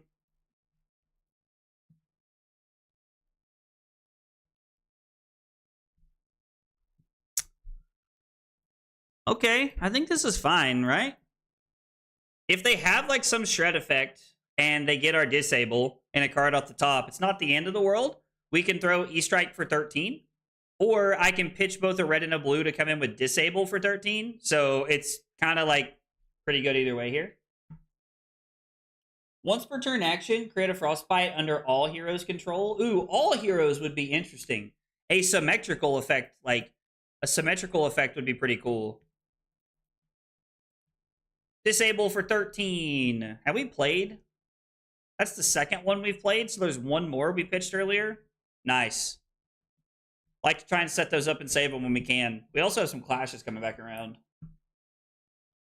Guys, thanks for chilling here. Thanks for being here tonight. I appreciate it. It means a lot. If you are here for the first time and you're new to the channel, we got 3 questions we ask everybody when they're new, and they are, what's your name? What got you into Flesh and Blood? And what are your favorite hot dog toppings? I would love to get to know more about you guys in the chat. Please share some information. You don't have to, though. Just if you're hanging out and you'd like to, it means a lot. I'd really appreciate it. Hey, let's go. Babar with 5 months of Prime support. Dude, Babar, thank you so much for the 5 months of Prime support. I really appreciate it. It means so much. Thank you. Our opponent really decided now they want to block here. Oh, is this their pivot turn? They must have a Bonds. They have a Bonds they're going to try and pivot with. We know they have a Justinic, right? Or no, they blocked with it. So we don't know? Yeah, we don't know what they have here. What's cool is the life portion has 3 sections. So I do life column 1, change column 2. What caused that change? Oh, that's kind of cool. I hadn't even considered that. So a lot of my like longer games, like when it like goes longer, like I do like I start in column 1. And then like if it goes down far enough, I use a second column. but I really like the idea of like what caused the life change. That's a really cool way to keep track of life. I like that a lot, actually. That's really cool, Brock. Maybe Arsenal was the bonds. That also would make sense, Dave. That would make a lot of sense if they did something like that.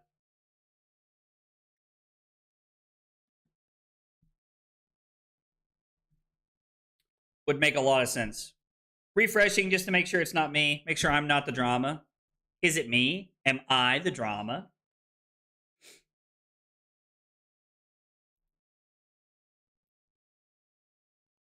We'll go like this. This seems fine. I mean, this hand's great if... Like, how much do we want to greed here? Like, how much do we want to greed? They have one more Justinic, right? They have a lot of pumps we haven't seen yet.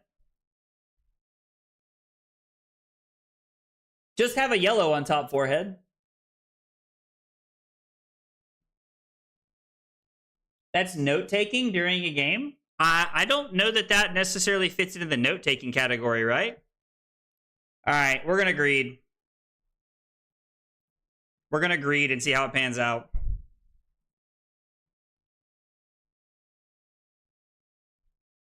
There is no way that panned out for us. Codex?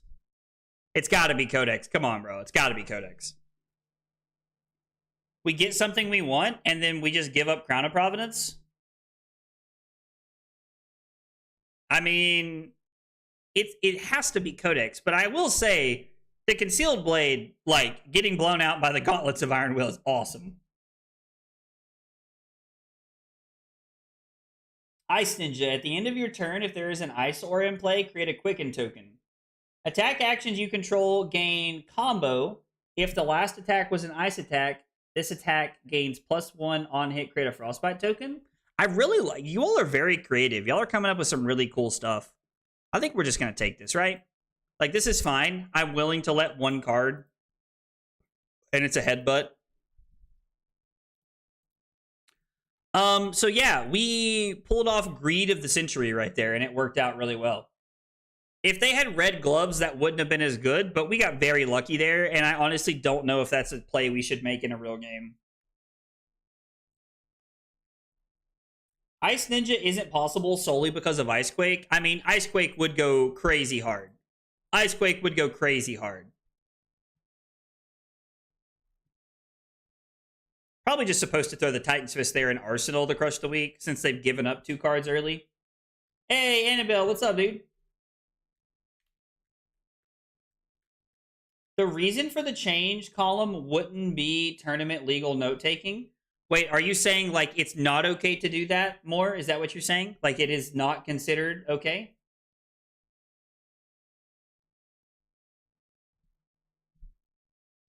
I just want to make sure I understand what we're saying. I'm just going to take one here. It's got to be Codex. Like, half the game has went by. There has to be a Codex. I mean, okay. Like, I'm not going to argue with you.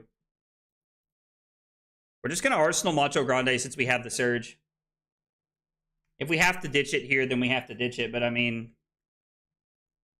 Either way. Hey, Paul, what's up, buddy? Yeah, I mean, Test of Iron Grip has felt pretty good. We had a pretty awkward first game that we played, where we probably could have won if we had sideboarded better. But we did have a little bit of a clunker early on, where I think just like having pummels in the deck kind of got me a little bit. Another turn, I will be taking 1 on. Like, us being so high means that we don't have to care about this.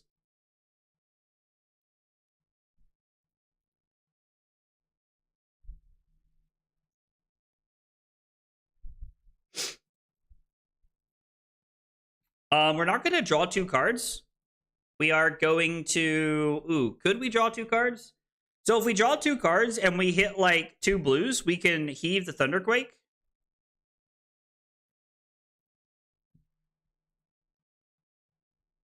Or we could do this. This is kind of cool. 5 go again into the Golden Sun's insane.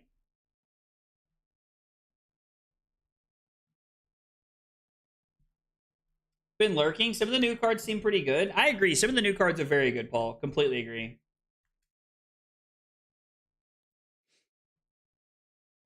This probably ends the game. Probably ends the game. Pretty mad. Brain is being mean. Oh, I'm sorry, Annabelle. I know that sucks. Ice Assassin would make me quit the game, probably. I would need to check the tournament rules for specifics, but I'm pretty sure the reason for change column would be along the lines of tracking cards. Okay, I guess that makes sense. So not allowed at Comp REL. Okay, that makes sense. Test of Iron Strength in the Assassin matchup against any aggro deck.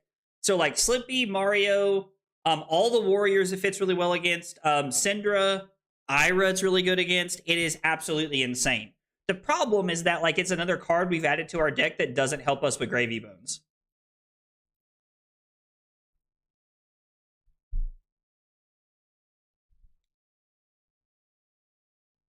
And unless this kills us, we're looking to take very little damage here.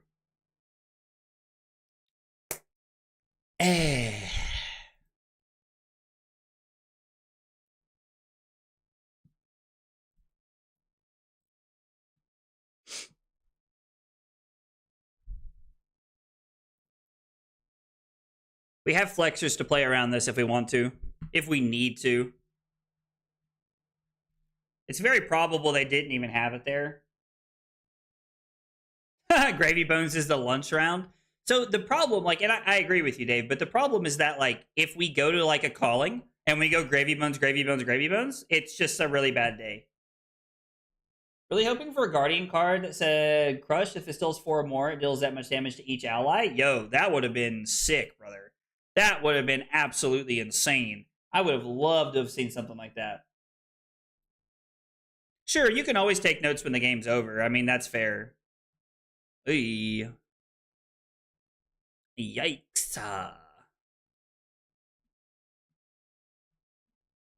I mean, let's just send for keep the trounce in hand. Seems fine. Totally reasonable idea, though. The rules are just kind of hella strict for note taking during games. I mean, yeah, they don't want you to track pitch stack, which I get.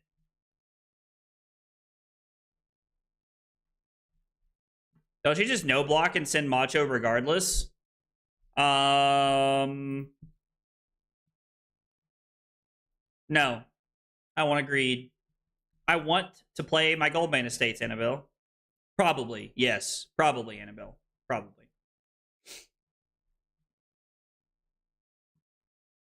They wield giant hammers. I mean, it is very flavorful. I do agree with you, Yoshi. It is very flavorful. Medium take. We can go a year without a new assassin. I don't think that's a medium take. I think that's a, like, perfect take. Perfect. They have a codex on top. Cool. I mean, yeah, this is going to be Macho for 1 billion. That's fine. You hit a blue. I was like, you're not hitting a red at this point. I mean, I guess technically there's like another test of strength in my deck, I think.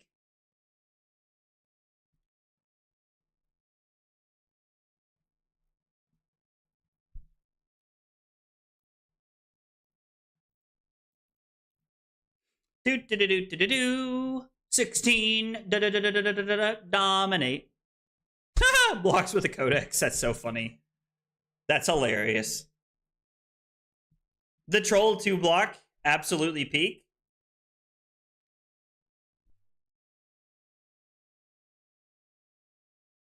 Excuse me. Jesus. So I have to say there's a couple things that like went my way that game that I don't think we really get value out of in an IRL setting. Like I don't think at a calling, I don't think my opponent just very quickly lets me get. I don't think they like play the Concealed Blade to let me get value out of the Gauntlets of Iron Will there. So Test of Iron Grip is insane in this matchup. Got 2 reacts and a CNC with it. Playing to rouse over to pummel felt good. I'm making notes of how that feels so that I can update my sideboard guide when I go back through it. Because I'm still working on my sideboard guide for Kansas City, to be honest, guys. Like, I'm still working on that. We're all going through it. After the game, you can take and write as many notes as you want. Yeah, after the game. I didn't realize that that fell into the note-taking category for, like, something you can't do. Because coming from Magic, and I know that, like, this is an entirely different scenario, but, like, I knew people who would, like, say -1 fetch land or something like that. And so, like, not being able to do that in this game makes a lot of sense. Makes sense with the rules and how it lines up. I should read cards. LOL, shouldn't we? Shouldn't we all, right? Hey, let's go. Colby becoming a member of support on YouTube. Colby, thank you so much for becoming a member on YouTube. I really appreciate that. It means a whole bunch. Thank you, guys.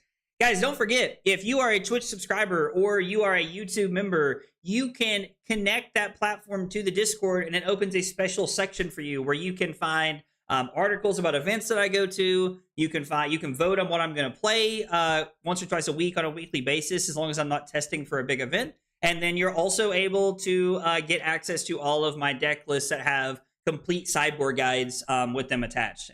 So please check that out. If you are already a YouTube member or a Twitch sub, you should check that out. I have no idea how we board in this matchup, bro. I'm going to have to look. This is why I have it written down. No Anothos. We are on Crown of Providence. We are on Chokeslam. We're on Rouse. We are on Zealous. We're on 2 Pummels. We're on Crush the Weeks, and we're on E-Strikes. We're not playing Test of Iron Grip or Trounce in this matchup.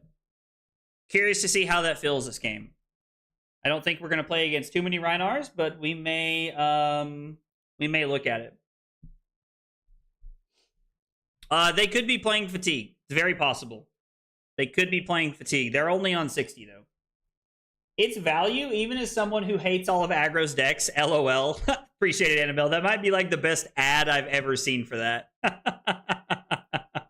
Even though I don't like any of his decks, I still think it's worth. I appreciate that.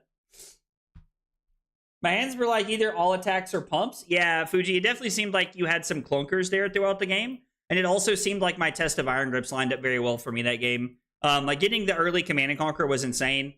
Like stuff like that was just very fortunate for me.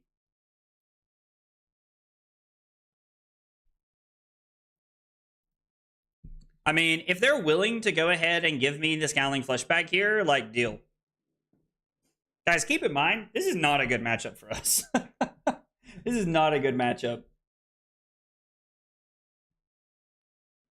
Let me write this down before I forget. YouTube, running ads. Let's see. We're playing against Rhinar. We are going second. And we hope we're going to be able to put a W next to that. Command and Conquer and Bonebreaker. Interesting. Okay.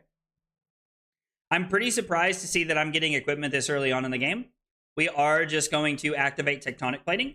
For anybody who's curious, I activate Tectonic Plating afterwards, because if my hand was a blue and a Chokeslam, I could throw Chokeslam here off of not having a Surge. So by waiting to make a Surge afterwards, I'm letting my opponent think just a little bit more about what's following this up. So that's kind of the thought process there.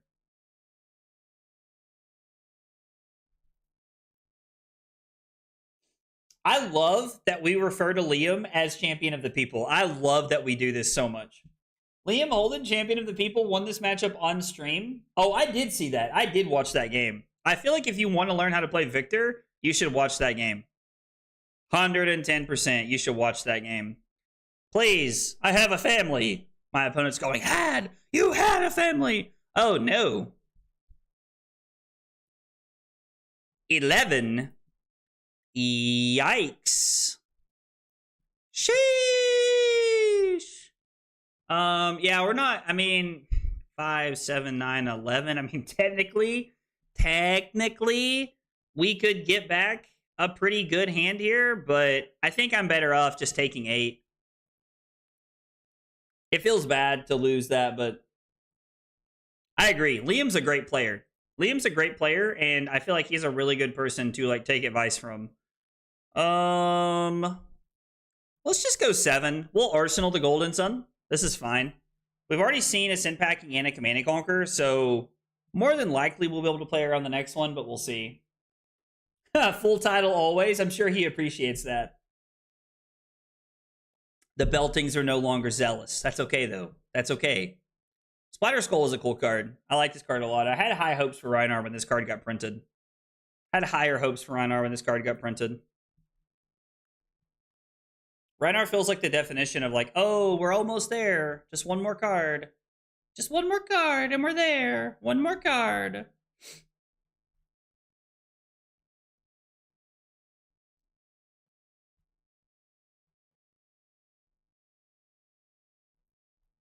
I think I'm okay taking 2 here and just throwing Crush the Weak. Because if we block 9, we're just going to throw Hammer. And I think that taking 2 is, like, this is technically just a better mathematical turn. Technically, right? It's we're blocking 8 by blocking 3 cards and then throwing 4, so it's 12. Or we can block 6 and then throw 7, which is 13. So technically, this is just a better Flesh and Blood math turn. I think today Rhinar is meta. It's a toxic meta. I don't know. Spider Skull doesn't solve the lack of blue 6s. Valid. I don't know, Annabelle. I got high hopes that Rhinar being in there would be really cool. Like that. Maybe we're leaning into an awesome meta. You know what I'm saying? Bro, always. We had to have 2 of these things. All right, we win with a Spinal Crush. You love to see it. We'll love to see it anymore if we had a Surge. Any acceptable forms of note-taking must be clear, accurate, and available to all players and judges. Acceptable note-taking during a game includes but is not limited to the following examples. Recording metagame information such as the opponent's name and hero, who went first, and the winner of the game. Recording the life total, changes of the life total, and the source of the change, i.e. the source of the damage or effect. Oh, really? So it is legal. So you can do that. That's kind of cool. I'm glad that I know that now, dude. Thank you so much for letting me know that, Samurai. Thank you. I'm really glad that I know that.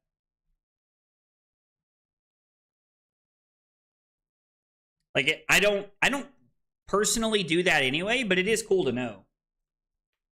2025 and blue and Wrecker Romp is the only blue 6 that Rhinar has. Facts, bro. Facts.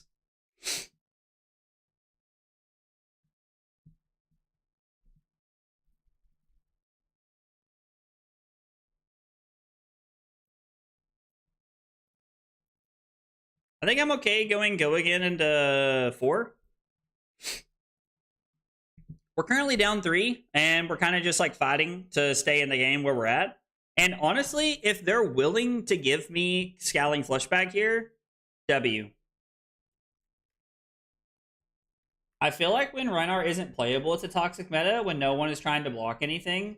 I mean, I'd be curious to hear Annabelle expand on her thoughts there. But honestly, like, I really think that Rhinar being, like, not like this OTK, like, weird, like, Rhinar, but, like, you know, like, Rhinar being a fair deck, like, Bravo being a fair deck and Rhinar being a fair deck in the meta and, like, having a decent position, maybe not a great position, but a decent position, makes me feel pretty good about that meta. Okay, sure. I'm more than happy to get this off the board now. That works for me. So yeah, so the 3-column method does work. It sounds like, according to the rules, you are allowed to do that. Uh-oh. I'm in danger.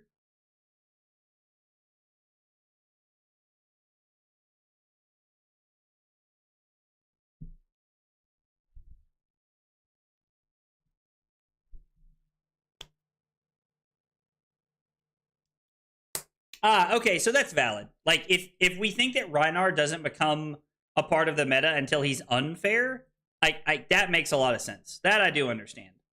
Yeah, we'll just take 2 here. I think that's okay. They're just trying to get as many cards out of our hand as possible, which is fine. We're just going to pitch the Rouse the Ancients. Well, we're going to pitch Disable to make a Surge. And then we'll probably just throw the Golden Sun here, honestly. I'm going to do this in case I need to reclash later. Just in case. We got a double calling this weekend. Welcome to Race Sealed into CC. Oh, yeah, I'm very excited. Does anybody know if it's Auckland this weekend, right? That's where we're headed. Does anybody know if that's being streamed anywhere? I really hope the answer is yes. Because I'll probably stream and watch that this weekend if that's the case. Probably stream a little bit, watch that some. Because I imagine the time zone does not line up with when I would stream anyway, so I won't be like fighting. I wouldn't be like fighting them for views, which I don't want to do. I want the streamed coverage to have everybody's attention. Like, I want that to be what you're watching.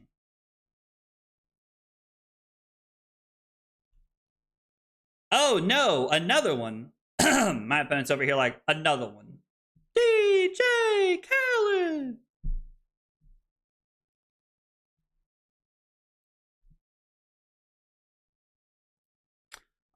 So we're gonna pitch the Cranial Crush here, and we're gonna get value out of our flexors this turn cycle. I just want to be able to use the blue to get the value where we can. And if I have to, I'll block with Thunderquake as well. I'm going to take this. Actually, nah, we're just gonna block. We're gonna get max value this turn cycle. Like, it's a Blood Rush turn. We're supposed to take the turn off and block, and I'm okay with that. I'm just gonna Arsenal my Command and Conquer. Set up for another turn. We need a Broken Brute? I strictly disagree with that. I strictly disagree with that, Brock.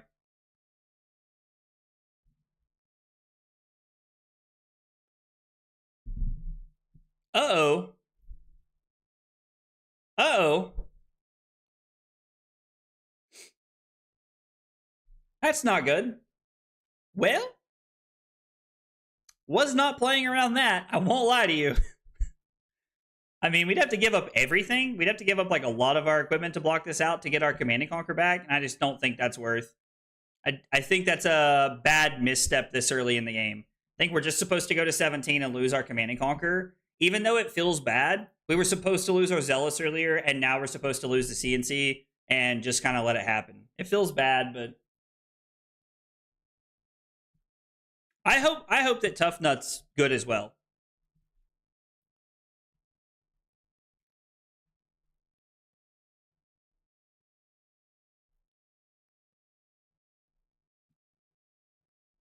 So it's +4 or +3. I mean, there's no world we're supposed to take this, right? I kind of want to try and play the Command and Conquer Pummel, to be honest.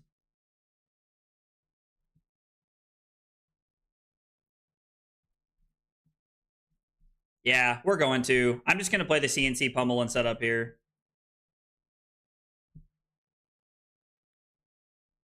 I am not going to play the Goldman Estate, even though like there's a decent chance we draw into a blue. But if they're willing to give me 2 cards and just block 10, I'm okay with that. We'll Arsenal the Pummel and go our way. Tough Duck makes me want to play Kelpie to tap him down and be a bully. Yo, Rose, that's absolutely savage. I mean, if Tough Nut becomes like really broken, like you could look at like doing something like that, right? Mark my words, new KO is going to be that benchmark brute. Okay.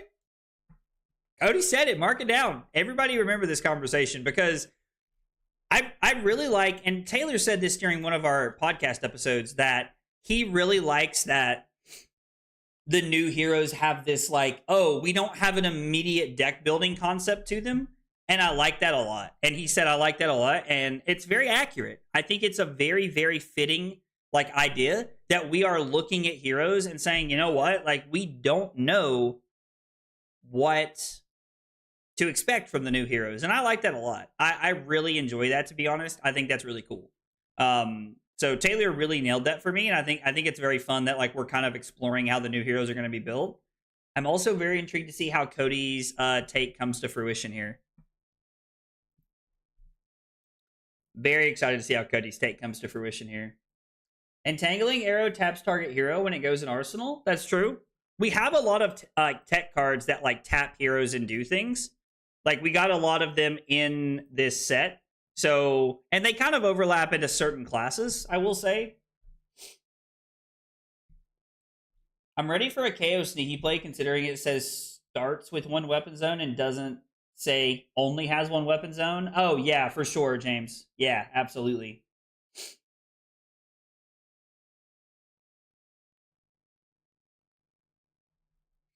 I'm curious to see how they play this one out. Blocking with Savage Sash the second time feels incorrect. I do not think that's how you want to play this game, right? Like, feels wrong to me to be blocking with Sash. Also, like, probably keeping this to play around Pummel seems like an okay play. I think the biggest difference from the Pummel and the blue we are comparing is that the Pummel triggers the on hit rather than looks for the damage. And the blue we are comparing, I'm not sure. Oh, are you talking about the Visit Goldmane Estate? Is that what you mean? KO with the metal chair? Is that what you mean, Maracuja?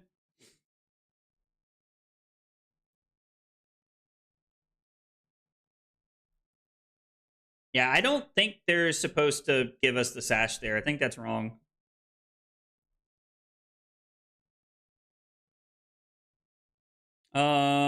We will block with Macho Grande. It's fine. I'd rather keep the estates if I can.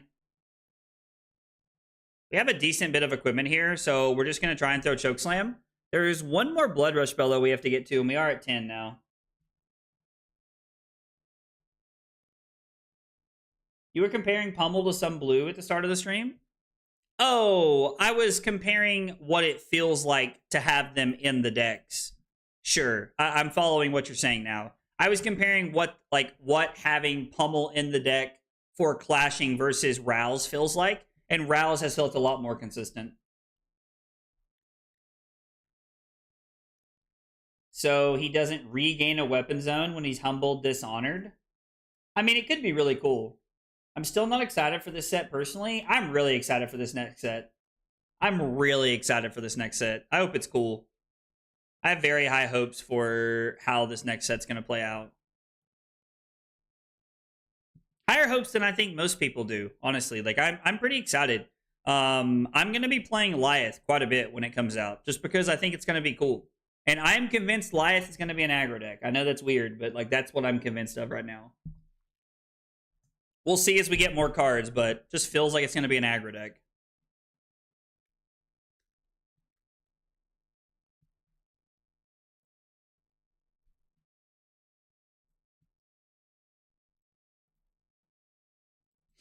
Yeah, we'll just block this. I'm okay with just staying at 10 here. Now, they are very intentionally setting up here with this turn cycle, which I think makes sense. So we're just going to swing Hammer and Arsenal to Pummel. If we can get through one more turn cycle of no Blood Rush, I think we're going to be okay to be able to play our Pummel next turn. But they're already looking to not block with cards from their hand. They should just go to 5. Like, there's no reason to block that there. There's no reason. We'll probably just put the Pummel on the bottom and look for another card. Thank God they took a 2-block. Discarding the Sea Legs is not good for us. It's not good for us at all. We're going to find the Marvel Lyeth Charm for you at the premiere. Rose, thank you so much. I really appreciate that. I mean... Okay, maybe I'm being a little dramatic here. But I do think we want to put this on the bottom so that we can look for better things to do. Like, we're going to go to 6 here.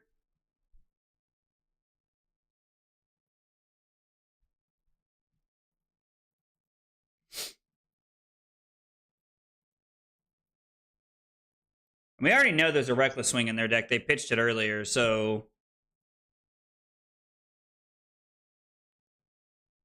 Oh, Sag. Well played, opponent. Well played. I think me taking so much damage on the turn cycle I did was a mistake. So our opponent played that game well. It's also not a great matchup for us just because like we are looking to block and they take a lot of those options away from us early on. So yeah, like I think we played that game. I probably played that game a little too aggressively, honestly. on the turn where we like took a bunch to play the Command and Conquer Pummel. Was probably a little too aggressive. We did lose to Reinar. Maybe played to aggro to play CNC Pummel. Did take tempo with it, but extra life would have kept me in the game on the last BRB. On the last Blood Rush Bellows. So yeah, me playing a little bit too overzealous there. I think in the end just kind of hurt us and like kind of put me in a rough spot there. Uh-oh. No idea what I did just right there.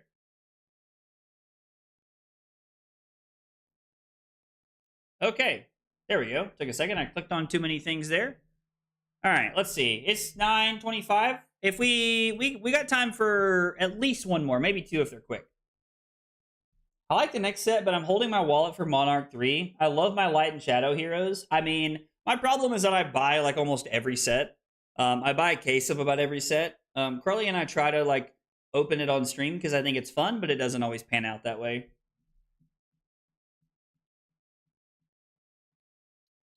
I just want Reinar support. Fable Landmark, Hell in a Cell? That sounds like a cool name. Not touching anything in the next set, but the theme's interesting. I'm just waiting for a pure illusionist or Dromai 2. I mean, I think that the I think Monarch 3 is next year, right? Does it not always put anything in there? Like, am I crazy? I thought it normally puts text in there. I guess it doesn't. I thought it did when you joined. Give me ice back?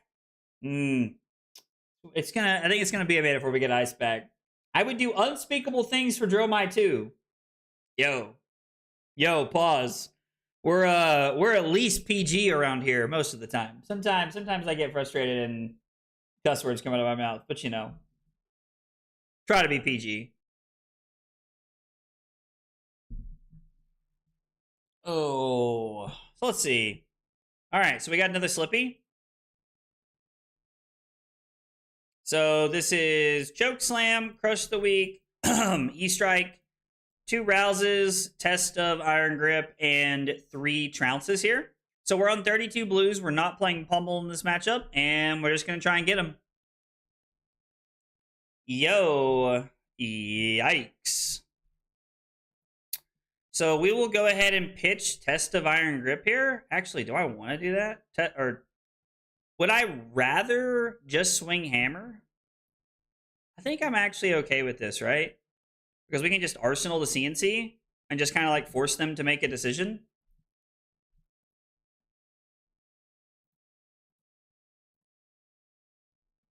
They have a Just a Nick on top. They also load 64 cards into us, okay? I lost to Dromai on 1 HP. I mean, losing to Dromai can feel bad. That's for sure. Losing to anything can feel bad depending on how the game plays out, right? Like, it just kind of depends on how things play out. Guys, thanks for being here and hanging out tonight. I appreciate you guys chilling. It means a lot as we're prepping for Kansas City coming up in a couple weeks. So, appreciate that you guys are here hanging out with us tonight. I'm willing to take one. I mean, I guess it sucks that the Crush the Week's on top, but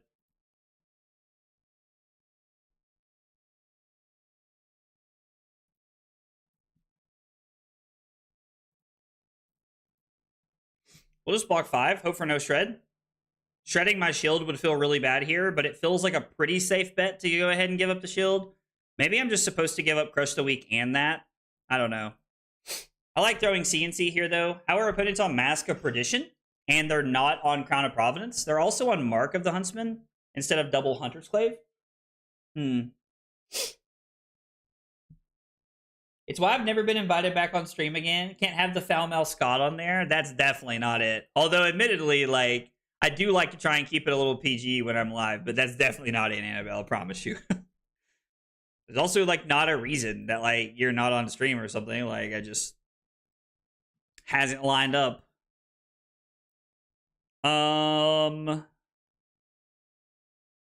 We know they have the Justinic, right? So like we basically just take away like all value for them by blocking like this. I mean, I guess technically they could have like Justinic and a pump here, but we know it's there. Like they showed it to us, so I think they're just done now, right? Yeah. Like I was like, I'm pretty sure their turn is just over from here, which is awesome. I probably should have pitched the Cranial Crush, but just coming in for 9 feels solid. I was joking. I'm glad. I'm glad.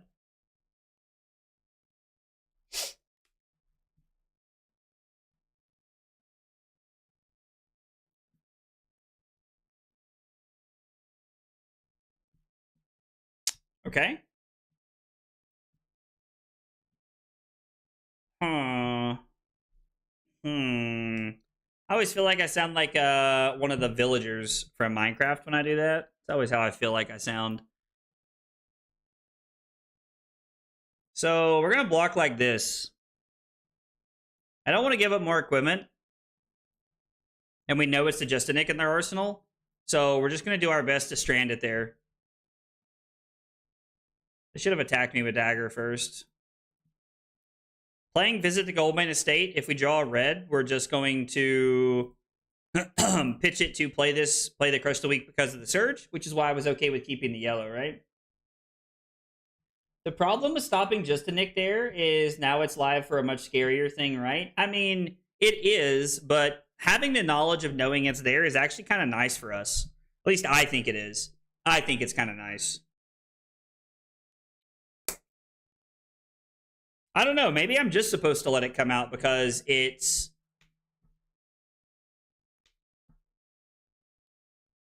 I don't know. Maybe I'm just supposed to let it come out so that we don't have to worry about it later. Maybe Annabelle's right. It's very possible that's a better play for us. So we pitched a Test of Strength and now a Trounce.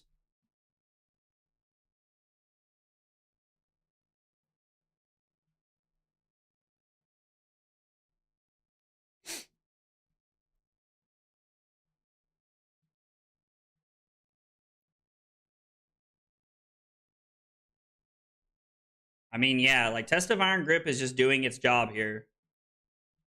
Just feels absolutely insane. And then knowing that we have the Spinal Crush on top of the deck, I think we're just going to throw Crush the Weak for 10 and then just keep the Trounce for this turn. Like, this is fine. This feels okay. Considering we've pitched a couple of clashes so that we have them, like, cycling back through for second cycle is always a good play. So, as Victor, if you're able to get tempo early on in the game, pitching some of the clashes for second cycle to make sure that you can line up some powerful second cycle hands and really continue to like keep that advantage flowing through the rest of the game, I think is a very powerful effect for second cycle and can really make your opponent have to like deal with some of like your more power turns later on in the game as well, not just first cycle.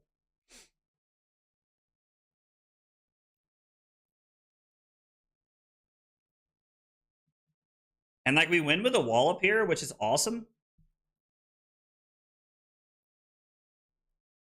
We're just going to throw the Spinal Crush at him. This feels great. We are going to make a Surge, and then it's going to be Spinal Crush. And we have 2 floating, so our opponent may worry about the pummel here. I don't know. They could. They could, right? We've also, like, to kind of continue talking about, like, Annabelle's point, is that by blocking, we've also kind of stranded this here, right? So there will be a turn when they have the ability to use it, but us having the knowledge that it's there makes me feel pretty comfortable about the whole thing. I don't know. It's a very intriguing thought process. Like Annabelle's like really like made me think about this one a little bit here.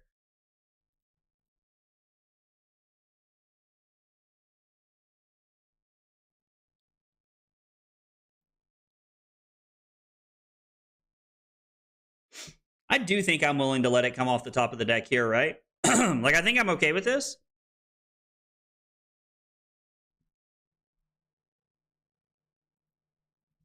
If they're willing to let it sit, I'm okay with this as well.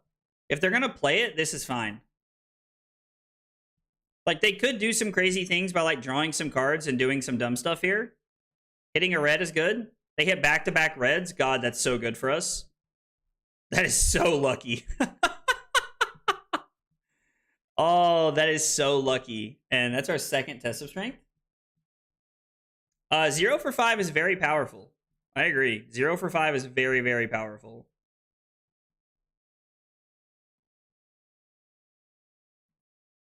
They don't have an arsenal, so I think we're just going to go E-Strike for 7. That's our second test of strength. We pitched one early. We pitched a Trounce and a test of strength, which means we have a test of strength and a test of iron grip left in our first cycle here. And we still have a ways to go, so...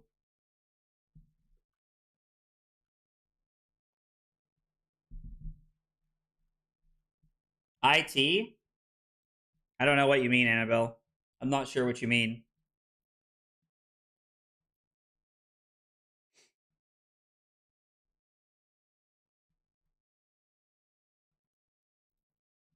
And we're going to block here and force them to play pumps.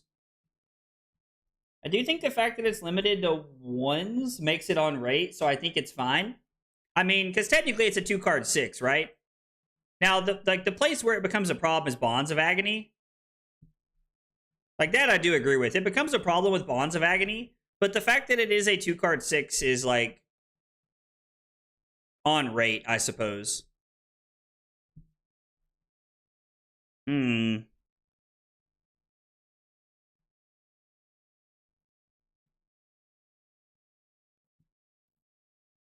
Feels bad, but I think it's okay.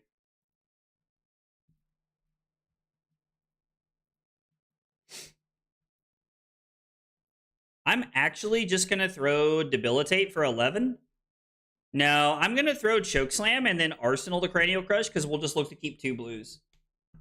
I mean, I agree. 2-card 6 is not busted. So the problem is that you have a 2-card 6 that you have all the power with, right?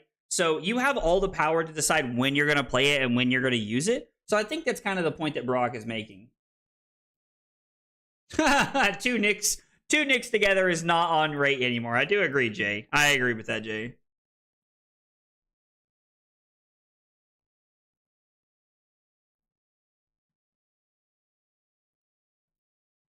We'll just block 6 here. Since we have the Riches of Tropaldani, we're just going to look to go ahead and Pot of Greed. This is actually kind of awkward, right?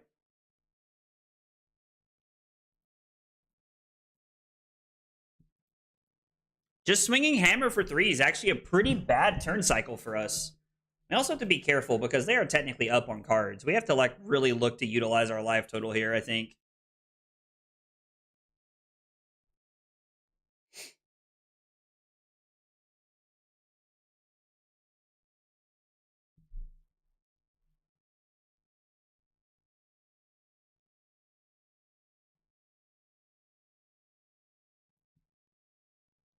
Feels bad, but this is okay, I think. Wow. So again, this is another example of us actually winning with the Rouse instead of the Pummel. So it does work. We force them to discard a card, and we stop them from playing a 3 bump here. A 3, like a buff of 3.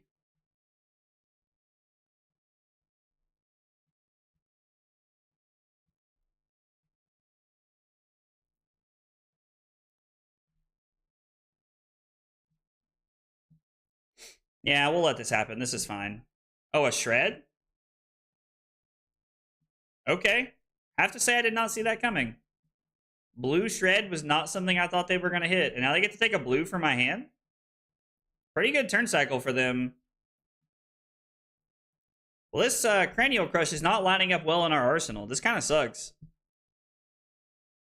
Getting a card with a sink below there is fine.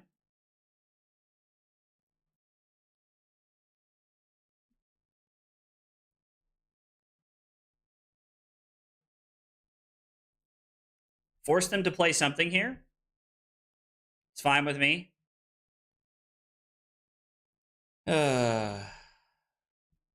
We need to find an aggro hand is what we need. We need to find a hand that like runs them over. How many gold main estates have we played? 2? We need to play our last one. They what? Got a blue and a red. So they're gonna get to go to 20 here. Codex is not great.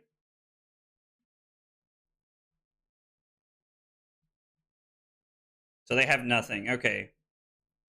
So this is going to be Make a Surge, and then it's going to be Cranial Crush for 8, which is not super relevant, but I think this is okay. We have to be worried about us like losing to fatigue at this point. Like the life totals are in a good spot for us, but we need to be worried about where we're at deck size wise.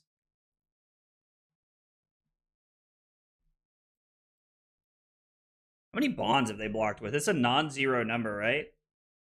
1 Bonds of Agony. I thought it was 2. I thought they blocked with 1 earlier as well. Maybe they pitched 1 and I'm mistaking that.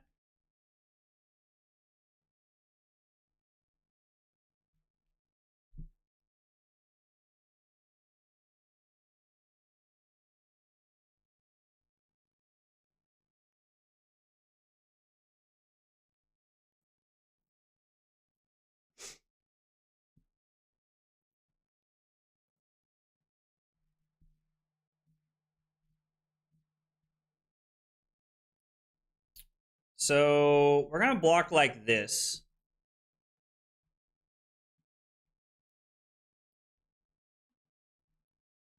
Okay? They just don't have it.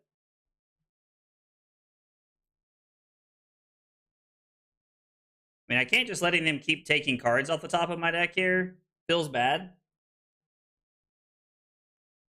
I think blocking 8 there with the gauntlets was fine. Okay, so they had just a Nick.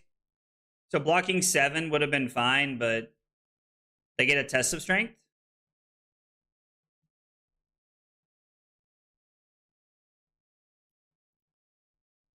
Wow, they banished all of our tests of strengths? That's unfortunate.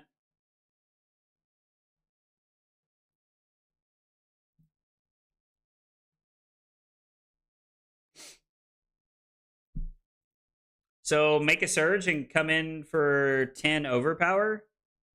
This game's not feeling very good for us right now. I can't tell if I've played this poorly or if our opponent has just played this better than the last Slippy game we played. They're also on a different list. They're on blue and yellow shreds, which is interesting.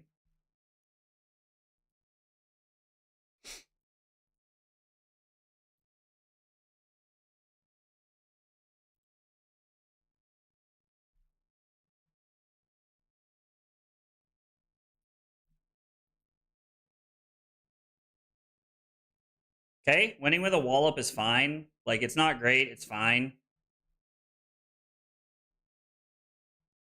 They took 2 cards out of our deck either way there for 1, which feels kind of bad. I'm actually just going to throw the Chokeslam for 12 here because Chokeslam's pretty good. Chokeslam for 12 is fine because we can arsenal our Golden Sun and set up for a different turn. Now, we are out of Gold Main Estates. Was that the last trounce as well? Yeah, that was all of our clashes. So the fact that they banished all 3 tests of strengths is pretty bad. Feels pretty bad RNG for us. I mean, to be fair, they hit reds on... They hit 2 reds on the Art of Desire Mind earlier, which is pretty bad for them, but...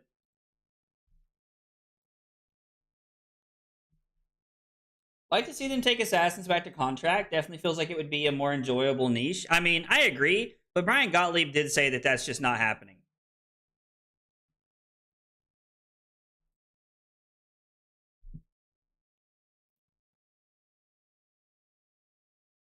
How many Justinix is that?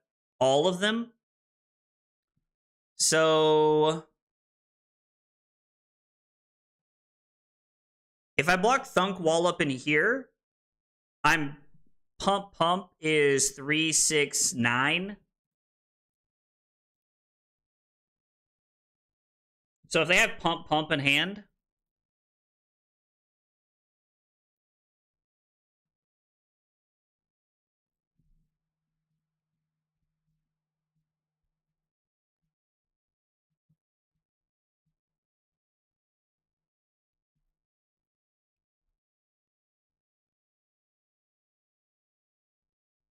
We're like walking a very fine line in this game. Man, I think so. I think we have to. They had a blue, which is fine. We're just going to get aggressive. 10 overpower. Like, just trying to close the door here while we can. It's funny because I've played a very good game at, like, trying to keep my life total up so far. Like, every assassin game we've played, but I always end up in the same spot tonight, which is something I'm really going to have to take notes of. Does MPG actually feel like a letdown? A little bit. It does a little bit.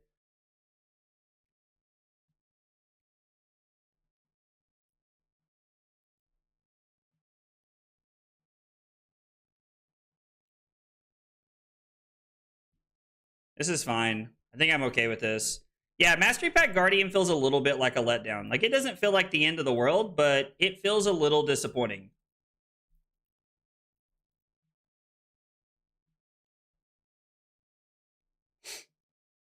See, we need more stuff like this, where we're trading, like, resources. So we're at 10 and they're at 13. Cards in deck, I mean.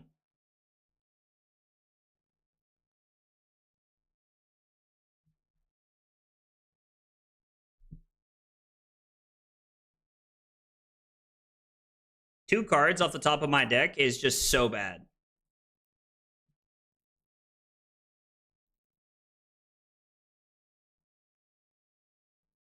Oh, that sucks.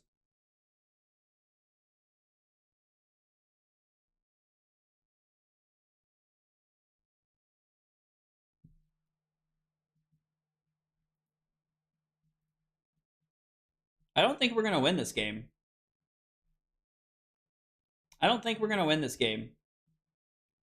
The fact that we didn't get the red boulder drop was honestly pretty disappointing. Yeah, see, this is the problem. Is like they're going to get 3 cards here.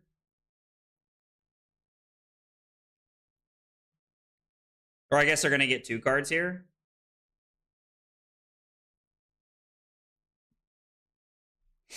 I don't know how we close the game out from here.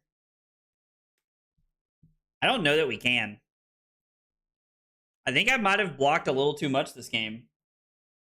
Pulled an Icarus here. We flew a little bit too close to the sun here. I'm going to say no blocks.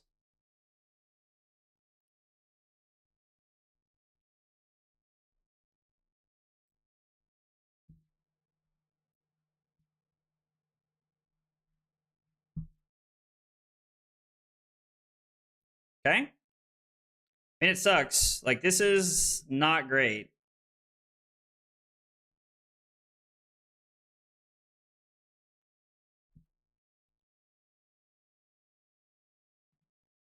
Am I just going to have to let this go?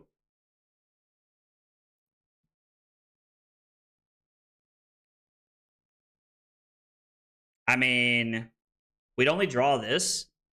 So if I block here and I block flexors, I can protect my Golden Sun, and then I can pitch this to make a Seismic Surge, and then throw this, and then we're down to swinging Hammer the rest of the game. Versus whatever they're going to be doing. And whenever they get to the last codex, we just lose. So do we have to let this go?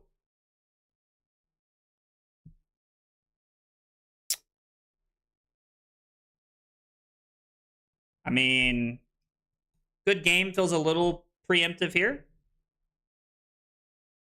Not saying they're wrong, but feels a little preemptive here.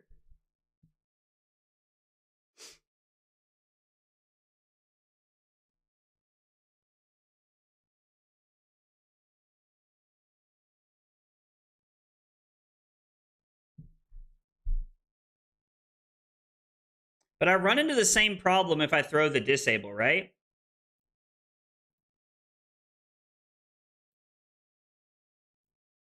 I think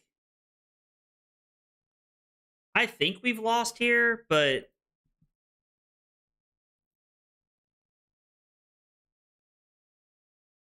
oh shit, I wasn't even thinking about this. This is so bad.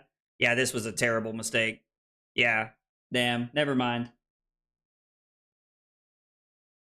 I'm going to lose the game at 15 life, which means I played this game wildly wrong.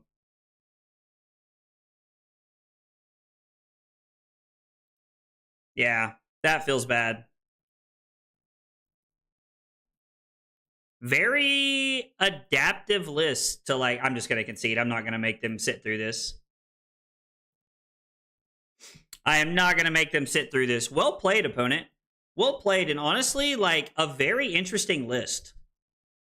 Like, the blue shreds have added a lot of intricate value to this game that I was not ready for.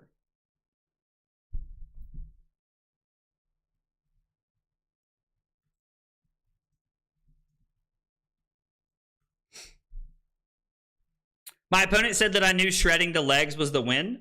And I said, yeah, I wasn't thinking about that. Like, that makes sense. That makes a lot of sense. I agree with what Sam just said. This is a phenomenal game to look back on.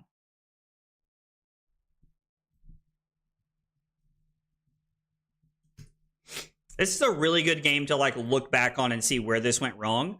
Because honestly, the shreds were the best card in their deck.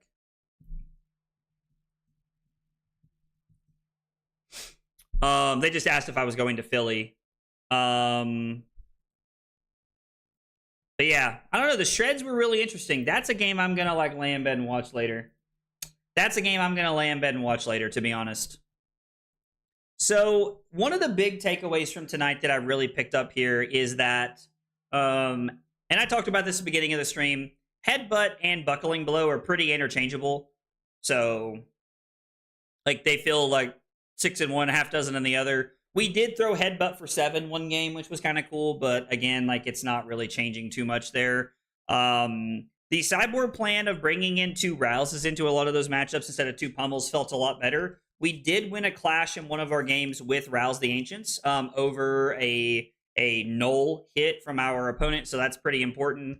We're going to have to decide over the next, like, 2 weeks if I want the one of Midas Touch or if I would rather be on 2 copies of Blow for a Blow and trying to use Blow for a Blow,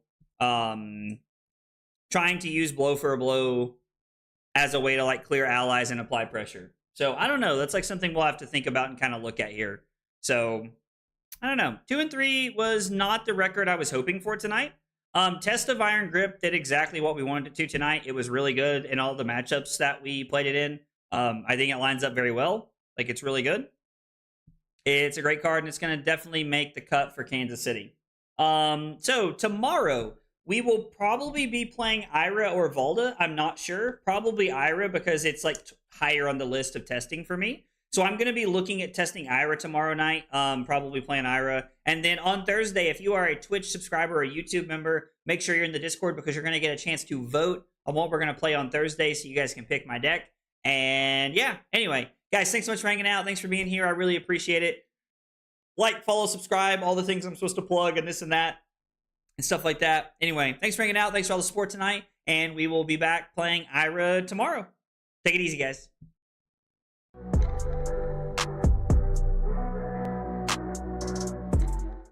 Kyle requested 5 subs of water. Fucking weeb. It was not water.